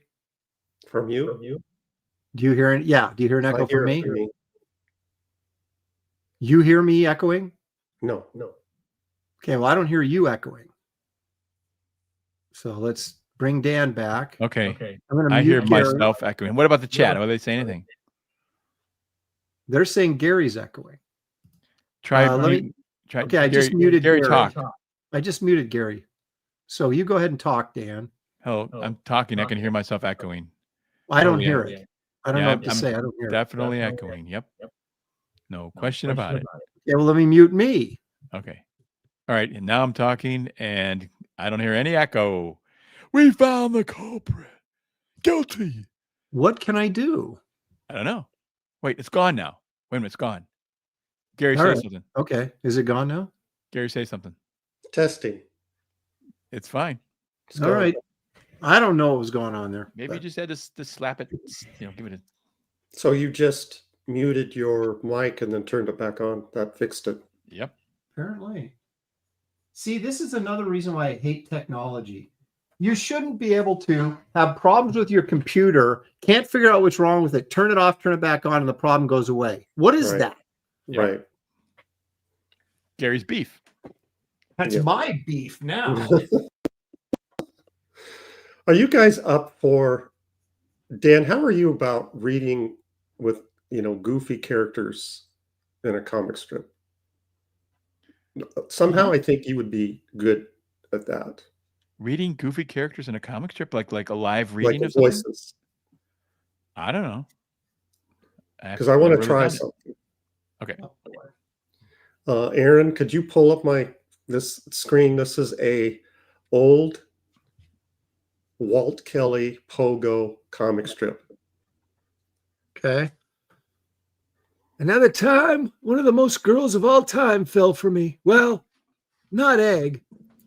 Hold on a second. Well, not exactly. Okay. Blow it up. Well, now I can't read the dialogue. You cut me off. Okay. Okay, there. All right. So I'll be the old turtle. Okay. Wait, am I doing the dog? Yeah. Another time, one of the most girls of all time fell for me. Well, not exactly fell like, more like jumped like. Fully armed, of course. By Mag, how'd you know it was Miss Athens of 1966 BC?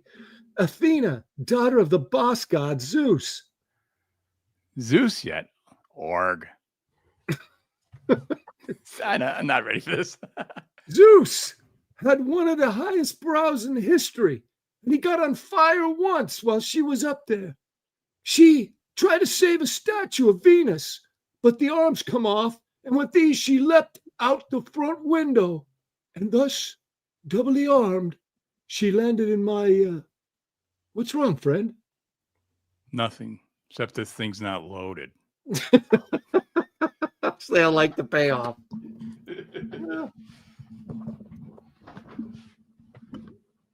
Walt Kelly is one of the best dialogue men in comics.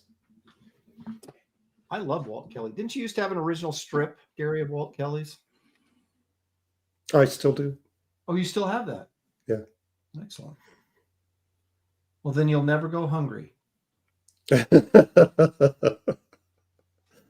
Well, You always have to sell. I'll tell you, his original art is surprisingly not that expensive. I know, which gives me no excuse for not owning one. But yeah. Well, I mean, he produced so much material. I mean, he did Pogo for decades. He did the weekly, the daily strip and the Sunday strip for years and years and years. To read that cartoon correctly, though, I should have read the punchline first, because it's got to have a dry delivery. That's that to make to it prepare work. you for it. Yeah, so he's got to be like, oh, nothing, Well, it's kind of these cold readings, man. It's difficult because it takes you a couple lines to figure out even what you're talking about. Well, you don't know. Yeah, well, that's what I'm saying. You don't know the punchline. You don't know the character, what you're trying to go for in the finish. So I mean, even the way he described Athena, she was the most woman of all time. That's saying a lot. She was a whole lot of woman.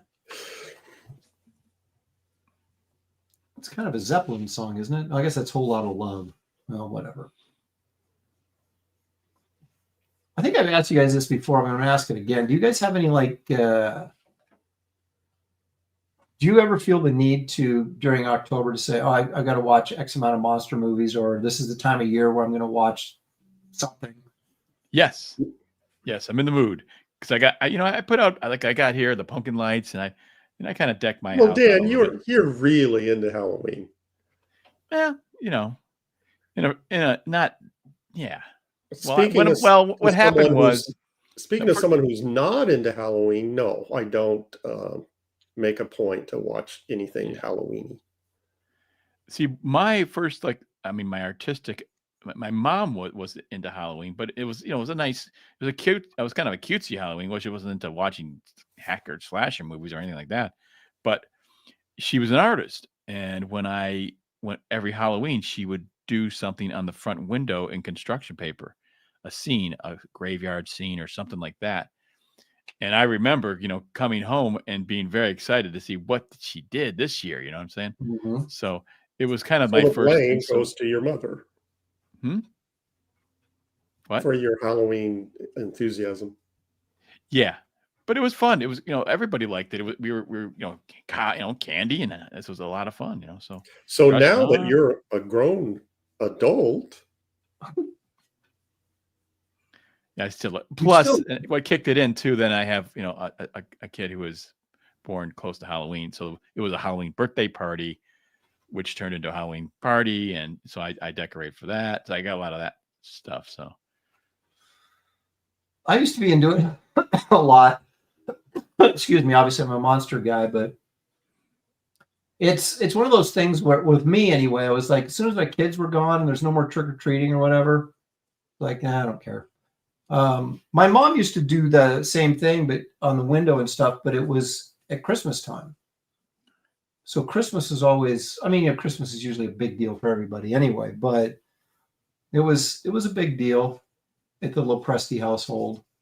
Yeah, and Christmas too. My mom, and even Easter. I remember my mom used to make these flowers and stuff out of construction paper, and then use colored paper for the petals, and I remember looking through them and looking at the backyard with through all the different colored flowers, Mm-hmm. And it was just kind of, it was a lot. There was just art. Everything was kind of like an artsy thing.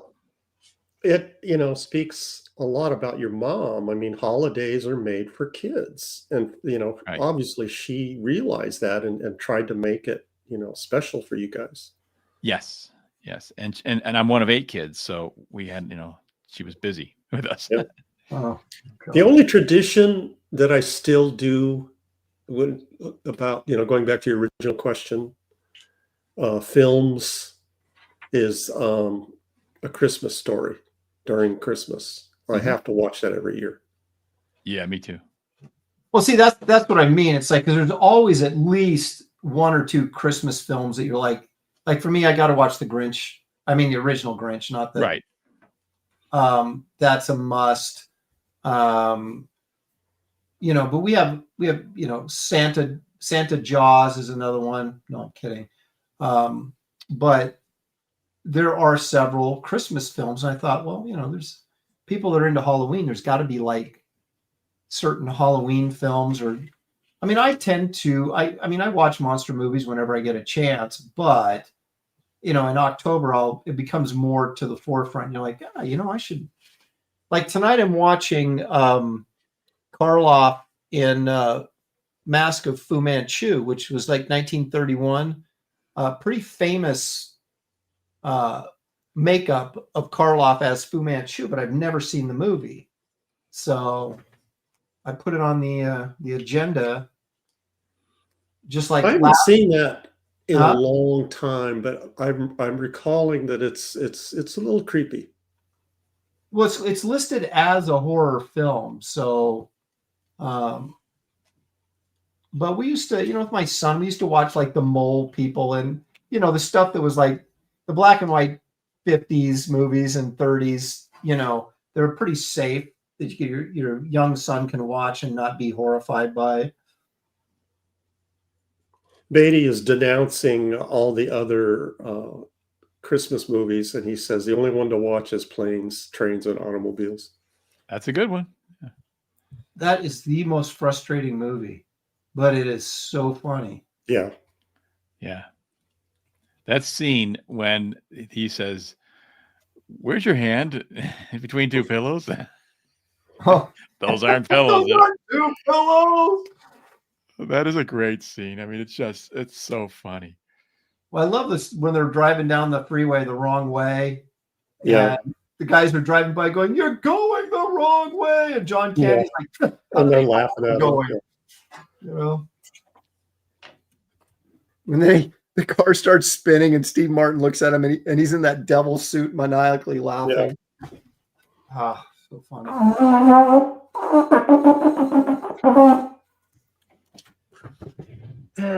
Let's see here.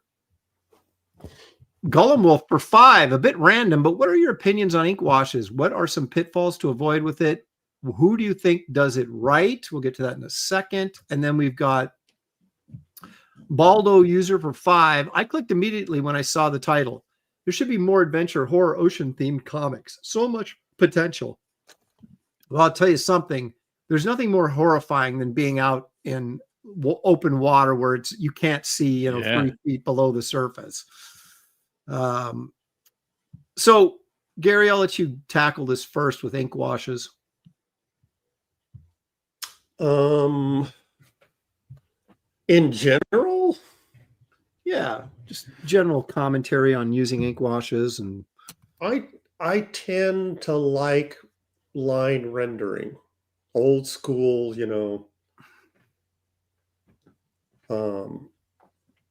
Franklin Booth kind of, to me, that's where the comic book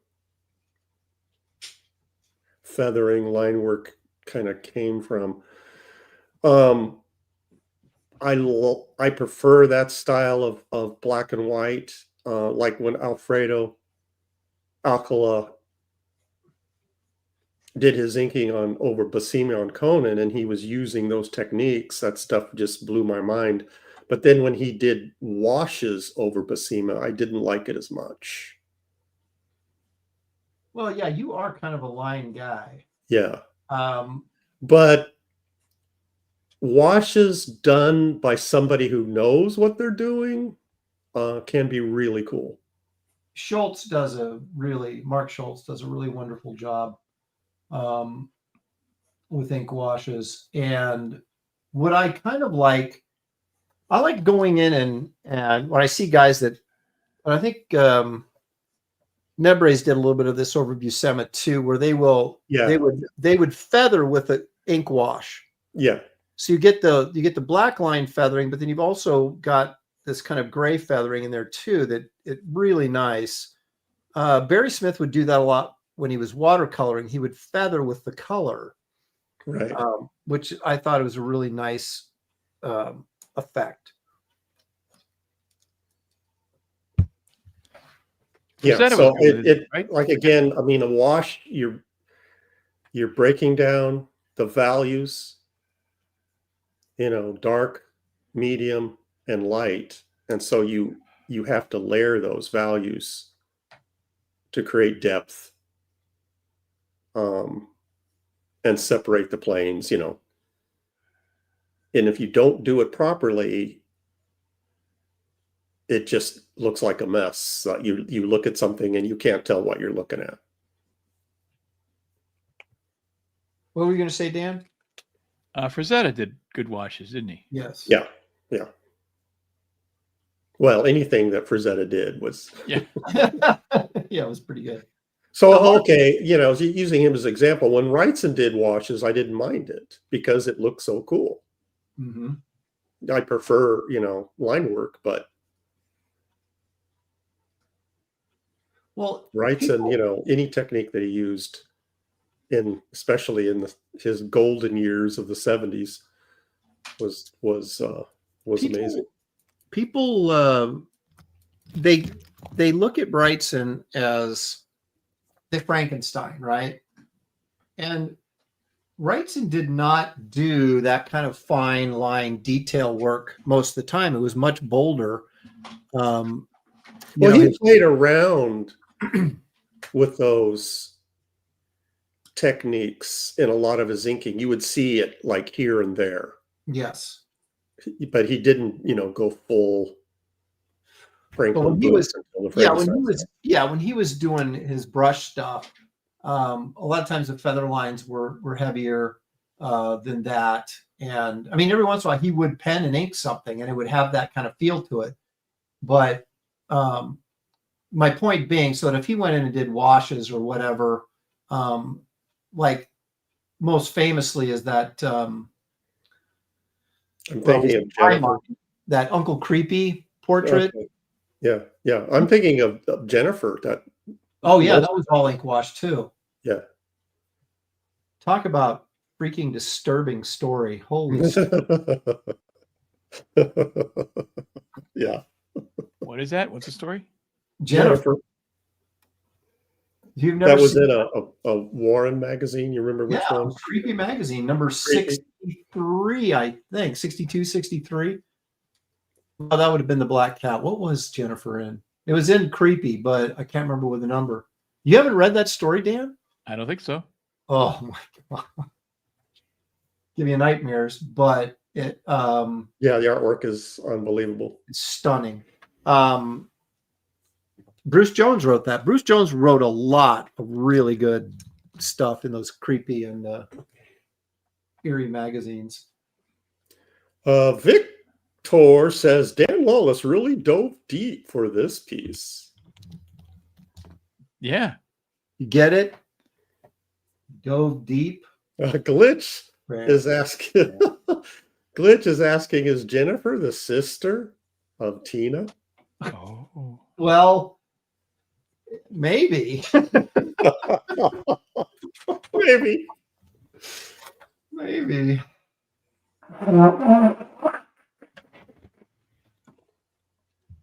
I am not progressing at a very quick pace on today's show, I must admit.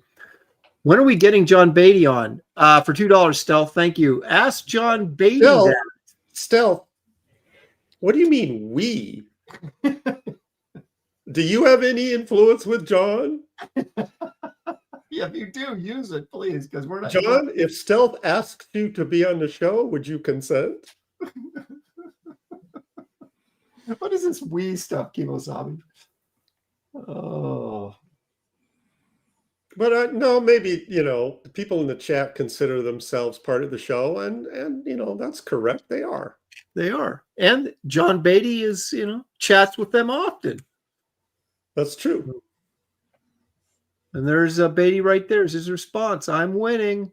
Because he's not on the show. What? Well, you cannot argue with that. Okay, Stealth is saying, I didn't say we. Let me go back to the. Oh, Aaron, What? you paraphrased. Well, Stealth, the actual question was, when are you getting John Beatty okay. on? Well, So, Stealth, I apologize. I don't want to take full responsibility for that. So when I said we, I meant, us on the show. And then, of course, Gary, you took I it to see the what. next Okay, level okay. and insulted. But I incorrectly blamed Stealth. Right. Got one job. I should have automatically known that it was Aaron's fault. Gary, you got one job. One job on the stinking show. Oh, I didn't read the chat. Ugh. The super chat. Well, yeah, but you shouldn't tune out. You gotta keep an eye on me too, in case I go astray, which apparently is what happened there. Okay, John is saying, you see all the material I've given to the Graybeard studio? I've leveled up this live stream 100%. Mm. Okay, So now John is claiming what little success Graybeard's has achieved, he's taking credit for. Yeah, that's what it sounds like. Wait, is he taking any credit for its disasters parts too? I don't see that in that comment. No, I think he's claiming that if it wasn't for him, this show would be a complete disaster. Okay. So I think that's what he's getting at, which I don't know. Yeah, but we could blame it on him. Oh, and I will. First chance if anybody comes up and says, "Guy, your show really stinks," I go, "Well, Beatty's in the chat." Yeah, so. Exactly. So it's like, what can you do, right? So yeah. He's been kind of slacking a little bit lately, It's like jokes have been falling a little flat, Yeah, it doesn't show up all the time. Can't really count on him. Time. I'm reading comments, and Creative Faye is making some. Okay, I'm going to combine two of her comments, and I'm not going to read them in order. I'm going to read the second one first. Okay. T. Casey Brennan is the author of Warren Publishing's Creepy, Eerie, Vampirilla, DC Comics House of Mystery, and Archie Comics Red Circle Sorcery, among others. See, I'm not familiar with this writer's name. And then her first comment is, did you know that T. Casey Brennan believed he was a victim of MK Ultra and was involved in JFK's assassination? No, wait a minute. He believed he was a victim and was involved in JFK's assassination. Oh, so he was a victim of. So the guy was crazy? Is that what you're telling me, or is there? Yeah. What if he was right? Because we're exactly. Yeah. So she's piggybacking off of us talking about Warren magazines.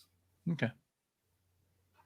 So that was a timely comment by Creative. I think you guys I did not know that. I had not heard that either. You guys are quick to dismiss this whole thing. I mean, maybe. Well, I'm not sure how he was how he could have been a victim in it. There was like one victim. Well, actually, another guy got shot too, didn't they? Or the bullet ricocheted and hit somebody else, other than Kennedy. I'm not an expert on this, so yeah, I don't. There are so many theories about what happened. I kind of tune out when that subject comes up because it's kind of at this point irrelevant because all the players in that are dead. If you can drag somebody that was involved in front of a court, that would be different. Well, I think people, especially with conspiracy theories, that even if the truth comes out, you're not going to accept it because it's not what the scenario was that you thought it was or thought it, or believed it to be or whatever. So, I think you're right. In these times, facts and truth are irrelevant.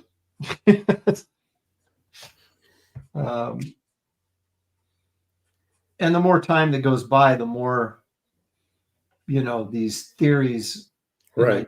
get grab hold and become more like truth, even though there's, not necessarily any evidence to support it. Yeah, really today it's like you don't have to worry as much as you used to if things coming out like, well, that's just another AI thing or something, Yeah. You can dismiss it more easily, and it's hard to believe it. John is anxious for us to end the show. He's saying, it's almost 10 o'clock here, fellas. Time to wrap it up. Oh my gosh, is this over yet? I think John is tied to a chair and he can't turn off the show. Oh. I wish I knew how to quit you.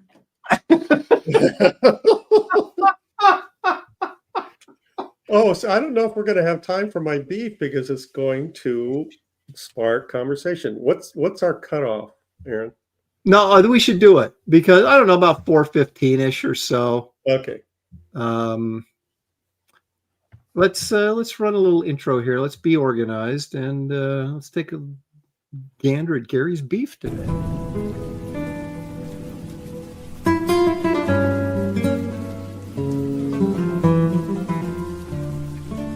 What's Gary's beef? All right, Gary, spark a little conversation. Why don't you? Okay, this one's a little different, I admit. My beef is comments that I should have made at the time, but didn't. Ooh. So it's really against yourself in a way. Yes. So I was going on a golf trip with a friend. His name happened to be David. It's not our David, a different David. And we were Last name heading Williams? east in Oregon. He lives in Bend, and so went through Bend, pick him up. We were heading toward Burns, and I'm talking like the road between Bend and Burns is as desolate as the surface of the moon. Yes, that is true. And it's about a 3-hour drive, and there's literally nothing out there. Mm-hmm. So we're engaging in conversation to try to make the miles pass quicker. And we're talking about different subjects, as you do when you're on a long drive.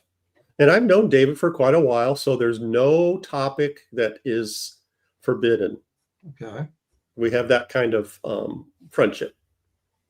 And so we're talking about relationships, we're talking about sports, we're talking about politics. He's very opinionated, and so we're talking about a lot of different stuff. And religion comes up. I'm a Christian, and David is leaning toward that Christianity. So we're having a pretty good conversation about Christianity. And as we're driving along, I see this guy walking toward us off in the distance. And there's, like I say, we're in the wilderness. No houses, no structures. We are in the middle of nowhere. And here's this guy. And here's this guy walking along the road toward us on the side of the road. As it gets closer, I didn't originally think it was a guy because I could tell, this person had long hair. So I initially thought it was a woman. And I thought that's kind of strange, a woman to be out here, by herself. Then I got closer. Oh, okay, this is a dude. And then as we got closer, it's like, wait a minute, this dude is wearing kind of a dress kind of a thing. Like, no, it's not a dress. It's kind of like a flowing robe. Uh-oh. Uh-oh. And as we get closer, it's like, wait a minute, he's carrying something. It looks like a cross. As we got closer, this guy with long hair, flowing hair, and a beard, and flowing robe is carrying a 6-foot cross. Not the kind of cross that you would actually use. It's more, decorative, but it's still big. Right. As we're passing him, going 70 miles an hour, he's walking along out in the middle of nowhere. You're saying this is actually a true story? This is a true story. All right. He looked and was dressed exactly like Jesus. He had the beard, he had the flowing hair, he had the robe, and he had the cross. Just as we were talking, so out in the middle of nowhere, he wasn't hitchhiking, he didn't look up. He was just walking along. And so both Dave and I were just kind of looking at each other, not knowing what to think or what to say. And crazy. I think, okay, what I should have done was say, Dave, turn around. Yep, stop the car. I'm going to go find out what this is. Let's look at this guy again. And Dave said, well, a couple of minutes have gone by. Dave said, well, so we can't, we can't see him anymore. What if we go back there and he's not there? And so we both started to freak out. And neither one of us knew what to do. So we just kept going. Oh, that's what I regret. I wish we would have turned around right away. And I thought about this a lot. What I would have said to him, we drove back there, stopped the car. I would have said, can I carry your cross for you? That's what I would have said. But what if he said yes? Yeah. I would have carried the cross for him. So the question is, what would you have done? There's something interesting about it. There's also something really kind of strange about it that you're like, am I seeing a vision or is this just some... It was 100% weird. But I would be so compelled. If I was with somebody, another guy, I would have stopped and said, dude, what is going on? Because this guy, even if it was a prank, this guy's a cosplayer, I don't know. Why was he doing it there? Right in the middle of nowhere. No audience. There weren't any cars around. I mean, you think about planning it. Yeah, Joe, I'm going to dress up like Jesus. And when you drop me off at, mile 105 on the road to Bend, and I'm going to walk for a while, boy, I'm going to really freak out those truckers. I mean, what kind of prank is that? And what it could have been. I mean, I remember hearing a story on the news of a guy who went to, Judea and walked in the desert that Jesus walked in, and he got lost. And it was, he nearly lost his life and stuff, but he was, because he's dehydration and stuff like that. And they kind of filmed him and they asked him, said, did you find God? And he said, yeah. But it was sort of like he went there to kind of sort of explore it, but he didn't expect to be brought to his, such a horrible state. Right. But he kind of, and so in a way he was saying that, he sort of did, but it was kind of interesting. Well, the other thing is, what are the odds that we, started our conversation about Christianity right at the time when we crossed paths with him? Yeah, that's good. That's pretty wow. Corinne Kaiser Stone was in the chat. He says, Gary sounds like the start of a scary movie where the white person is curious before their death.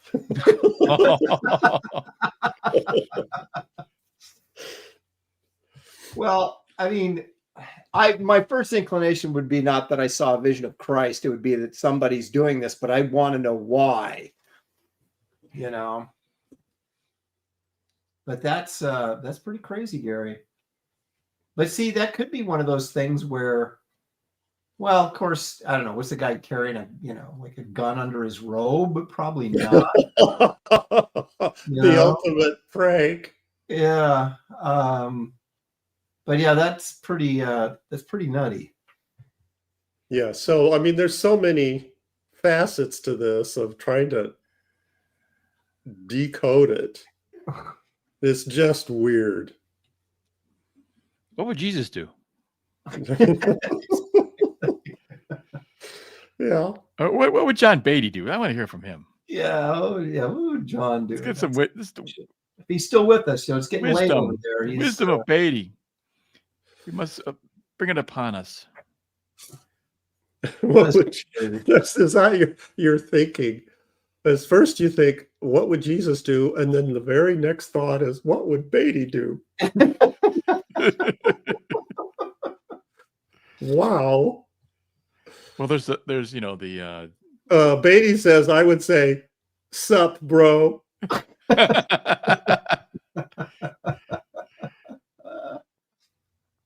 Hold on a second. I think we got, yes, we do.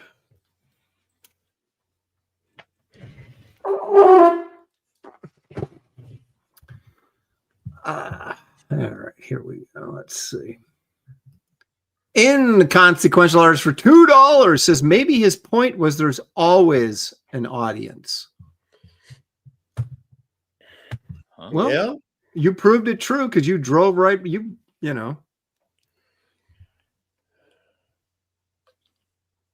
I mean, one of the things that creeped us out is he didn't look up when we drove by. So it's not like, hey, look at me, I'm Jesus. Yeah, he didn't wave or anything at the cars. You just went by. He didn't even acknowledge us. Hey, can you give me a lift? No. That is very strange. It makes you wonder if and there wasn't any like a destination. There was nothing around for miles. Where was he going? I don't know. Waiting for See, that's why it's one of those situations where you go, we've got to stop and talk to this guy, find out what's going on. But it was 50-50. We have to, figure this out by talking to him. And this is really weird. Yeah, we better not stop. Yeah. It could have been candid camera. Well, where was the camera? Yeah, could have missed your big opportunity to get on TV, Gary. Yep. Could have met Alan Funt, Alan Funt. We used to watch that show. When I was a kid, I thought it was Canada camera. I didn't know what Canada camera? Yeah, I always thought it was Canada. And so I was like, why would I watch that? Oh, you're the star today. John, this was this year. It was recent. Wait, this is not an old story. This is a new story. No, this is a new story. Oh, wow. So this is in Oregon. Yeah. I don't remember seeing anything on the news about some guy dressed as Jesus walking across the state or something, and like, kind of Forrest Gump type stuff. Right. Well, I mean, even if he was doing that, he would have, a support vehicle. Well, I think it's like 3-hour drive between Bend and Burns. You imagine walking that? With carrying a wooden cross. Well, if you even walk 3 miles an hour, right? It's like, how many miles is it? Like 180, 150 miles, something like that? Yeah. Yeah. That's like days. Right. So when you go before the pearly gates and all that stuff, and Jesus is standing there and he's drumming his fingers. I'm like, uh-oh. Are you gonna stop? Remember me? Yeah. Whoops. It was Dave. He didn't want to stop. I wanted to stop. Oh. Christmas. Wow.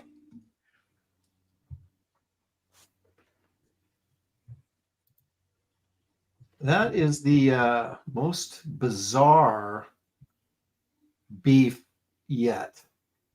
It's not beef. It's kind of cool. Yeah, Actually. well, it is. We should have gone back. Yeah, but that's you. So I regret. Yeah, his beef is with himself. Right. Right. That's what I would say. Okay. That's a rare thing. Yeah, that's Usually true. it's someone else. I'm always blaming everybody else. This one time is- it's all on What you. goes around comes Yep. around eventually. Yep. I can't blame. I'm trying to blame David, but I can't. You can blame me though.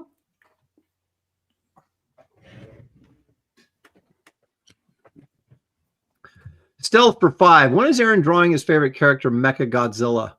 Never. The only thing I hate worse than Godzilla is Mecha Godzilla, because then it's like a robot Godzilla. It's like the two things I hate drawing the most. Well, Dan, how are you? Yeah, you could draw robot Godzilla on a motorcycle jumping a locomotive. I absolutely bit off more than I could chew on this one today.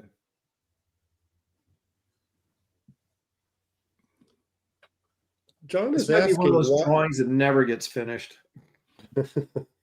John is asking, why do you have brass instruments, Gary? Well, they go with something else that is brass.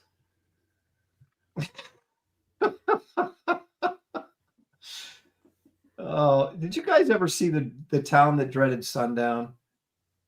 That sounds familiar. It was a 70s movie. It was like during the whole slasher craze early on, where you had, first of all, the Texas Chainsaw Massacre, which I think was 1969, 1970, 1970, somewhere in that neighborhood. And then like Halloween. I'm sure there was ones before that. But then the Town That Dreaded Sundown, like suddenly there was all these slasher films. And based on a true story, right? So this guy was a serial killer in this small Texas town. And in one scene, it was so absurd that it's like you started laughing in this. He like kidnapped this girl, was like it was her prom or something, tied her to a tree, took a trombone, stuck a knife in the end of the trombone and went burp, burp, like stabbed her while he was doing the trombone.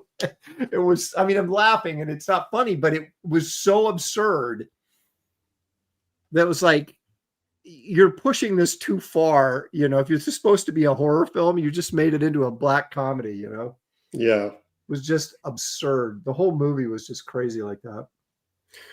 Glitch is giving us an update about Jesus. He says, apparently there is a guy called Jesus Guy who walks through Oregon and other towns dressed as Jesus carrying a huge cross. Maybe it's the same guy. His name is Carl James Joseph. Maybe? Can you look him up, maybe? Maybe.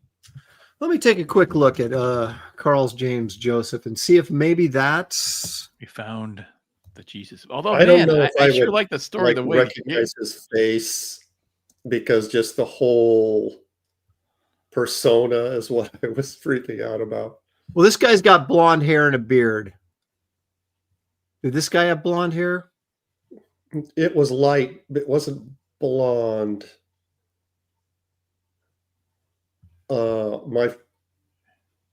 My friend described him. He says, "Oh, that's not really an authentic looking Jesus from the Middle East. He says that's more like the Mormon Jesus. Was he heavy?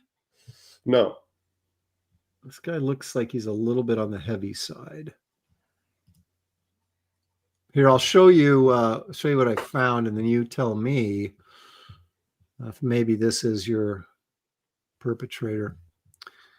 Let's see. I got to move I don't know if you this. should do perpetrator. Sound right. Well, yeah, okay. The I don't know which I call him. Possible Jesus? I don't know. Don't. Here we go. Is this the guy, Gary? No. Okay. See, I'm glad he's not. I want to believe this story. It's a great story. Well, I'm not He doubting. looked much more authentic than that guy. Okay. Yeah. Although He's definitely that guy is portraying Jesus before his fast. well, maybe you should do some walking across the country then. Right. Oh, He's my walking across the country under doctor's orders. Dan, are you just about done? Yeah. I'm not even close to being done, so there's no point in me Dragging it out. dragging that out, I'm afraid. So I'll go first and show you. You can see what I've got going, and maybe can visualize where it might end up. But And I'm gonna before you. Oh wait, let's see. I'm just gonna go skinny dipping, and I'm gonna pack a knife. Man, I really like that a lot. Why? Why is that, Dad? I just really like that a whole lot, and I'm liking it even more as we talk. This is Aaron. This is it's already cool. It's gonna be. I can see what you're doing here with the blacks and shadows on the creature and leaving her open. yeah. She's gonna pop. I might have to put her in some sort of swimsuit at some point, but I just you're drawing the figure and what the heck. Yeah. So there's I could virtually guarantee whoever purchases this when it's finished will not want you to draw in a bikini. the swimsuit. Right. Yeah, it really doesn't need it, and it's not gratuitous. Without it, it's like Well, yeah, it's from behind, right? So you're not really Right. seeing anything. and Don't say from behind. Colin will for I- $2. I Aaron think really it's, got to the bottom of this topic. that's really good, but Oh boy. That's fantastic. But all right, so Hold that's- on. I really Back think it that up. it's very Frazetta-like without a bikini on it. yeah. Well, that's kind of what I was thinking. Frazetta wouldn't put anything on her, so. Yeah. So, because really, what you want with this, What does that do? what you want in this picture is contrast. You want a texture of the monster versus the smoothness of the girl, and that's what you're going to create a nice piece. It's on its way to being a really, really excellent, outstanding Yes, piece. I agree. Can I get it there? Frame that girl. Erase that blue line tail thing on the left. Yeah. I mean, if you could put the body perhaps in total shadow and frame that girl completely, it might be kind of interesting. I don't think it needs to be in total shadow. Just the amount of black you have on the top part. I'm talking about just the body part where her body is. If you can frame her body with a black shape, that'd be cool. Well, Actually, I think you should draw like schools of fish yeah. in the background, all kinds of sea life. Come on, Mark Schultz that up. I've got a piece that is similar. I'll show it next week. That is very similar to this that I did years ago for like a portfolio that no one bought, and it does have all that detail in it. but more than a Nolan few Lockhart hours says, long. yeah, 300 confirmed if you keep her nude. Okay. See? All right. Well, I should have kept Here's mine Dan. nude. Now Dan went. He went with the clothing here. Yeah, what the heck? I don't get 300 confirmed for it. He'll erase it. Yeah. For $300. No, the idea here is that she's really, she's really sweet and friendly. Hi, how you doing? Remember, guys? less is more. Hi guys, how you doing? Yeah. See, there's a story there. I like that. Yeah, yeah. Where'd she get the modern, accoutrement? Huh? She lives in the ocean. Where would she get a clothing and sunglasses? Oh, she's just on the coast. There's a little bit of, Yeah, there's shops there near the coast that she can. She's just out, with there's guys that are, maybe they're asking that question actually. What are you doing out here, girl? And she's, I'm doing fine, Yes, it just lends more to the credibility. That's just a girl swimming in the ocean, Gary, and then they go over there and it's dead. But I'm thinking of practical. How does she walk to a boutique? Don't mermaids revealing her bottom half? Well, there's other victims. Wait a minute! So, don't and see that mermaids... you can see that she's close to shore because these heads are lined up or piled up, so she's not far off the coast. And so she's gleaned this. Maybe she just went after after hours and left over saw some glasses on the beach or something. I accept the premise. There could be many explanations. Well, yeah, and they're dead. She could have taken the clothes off one of the people she killed and kind of made her own. Yeah, I accept the premise now. Yeah. Very nice. So yeah, I like it. Yeah, see, I'm really good. I could accept the premise of a half girl, half horrid monster, but not the premise that she would have sunglasses.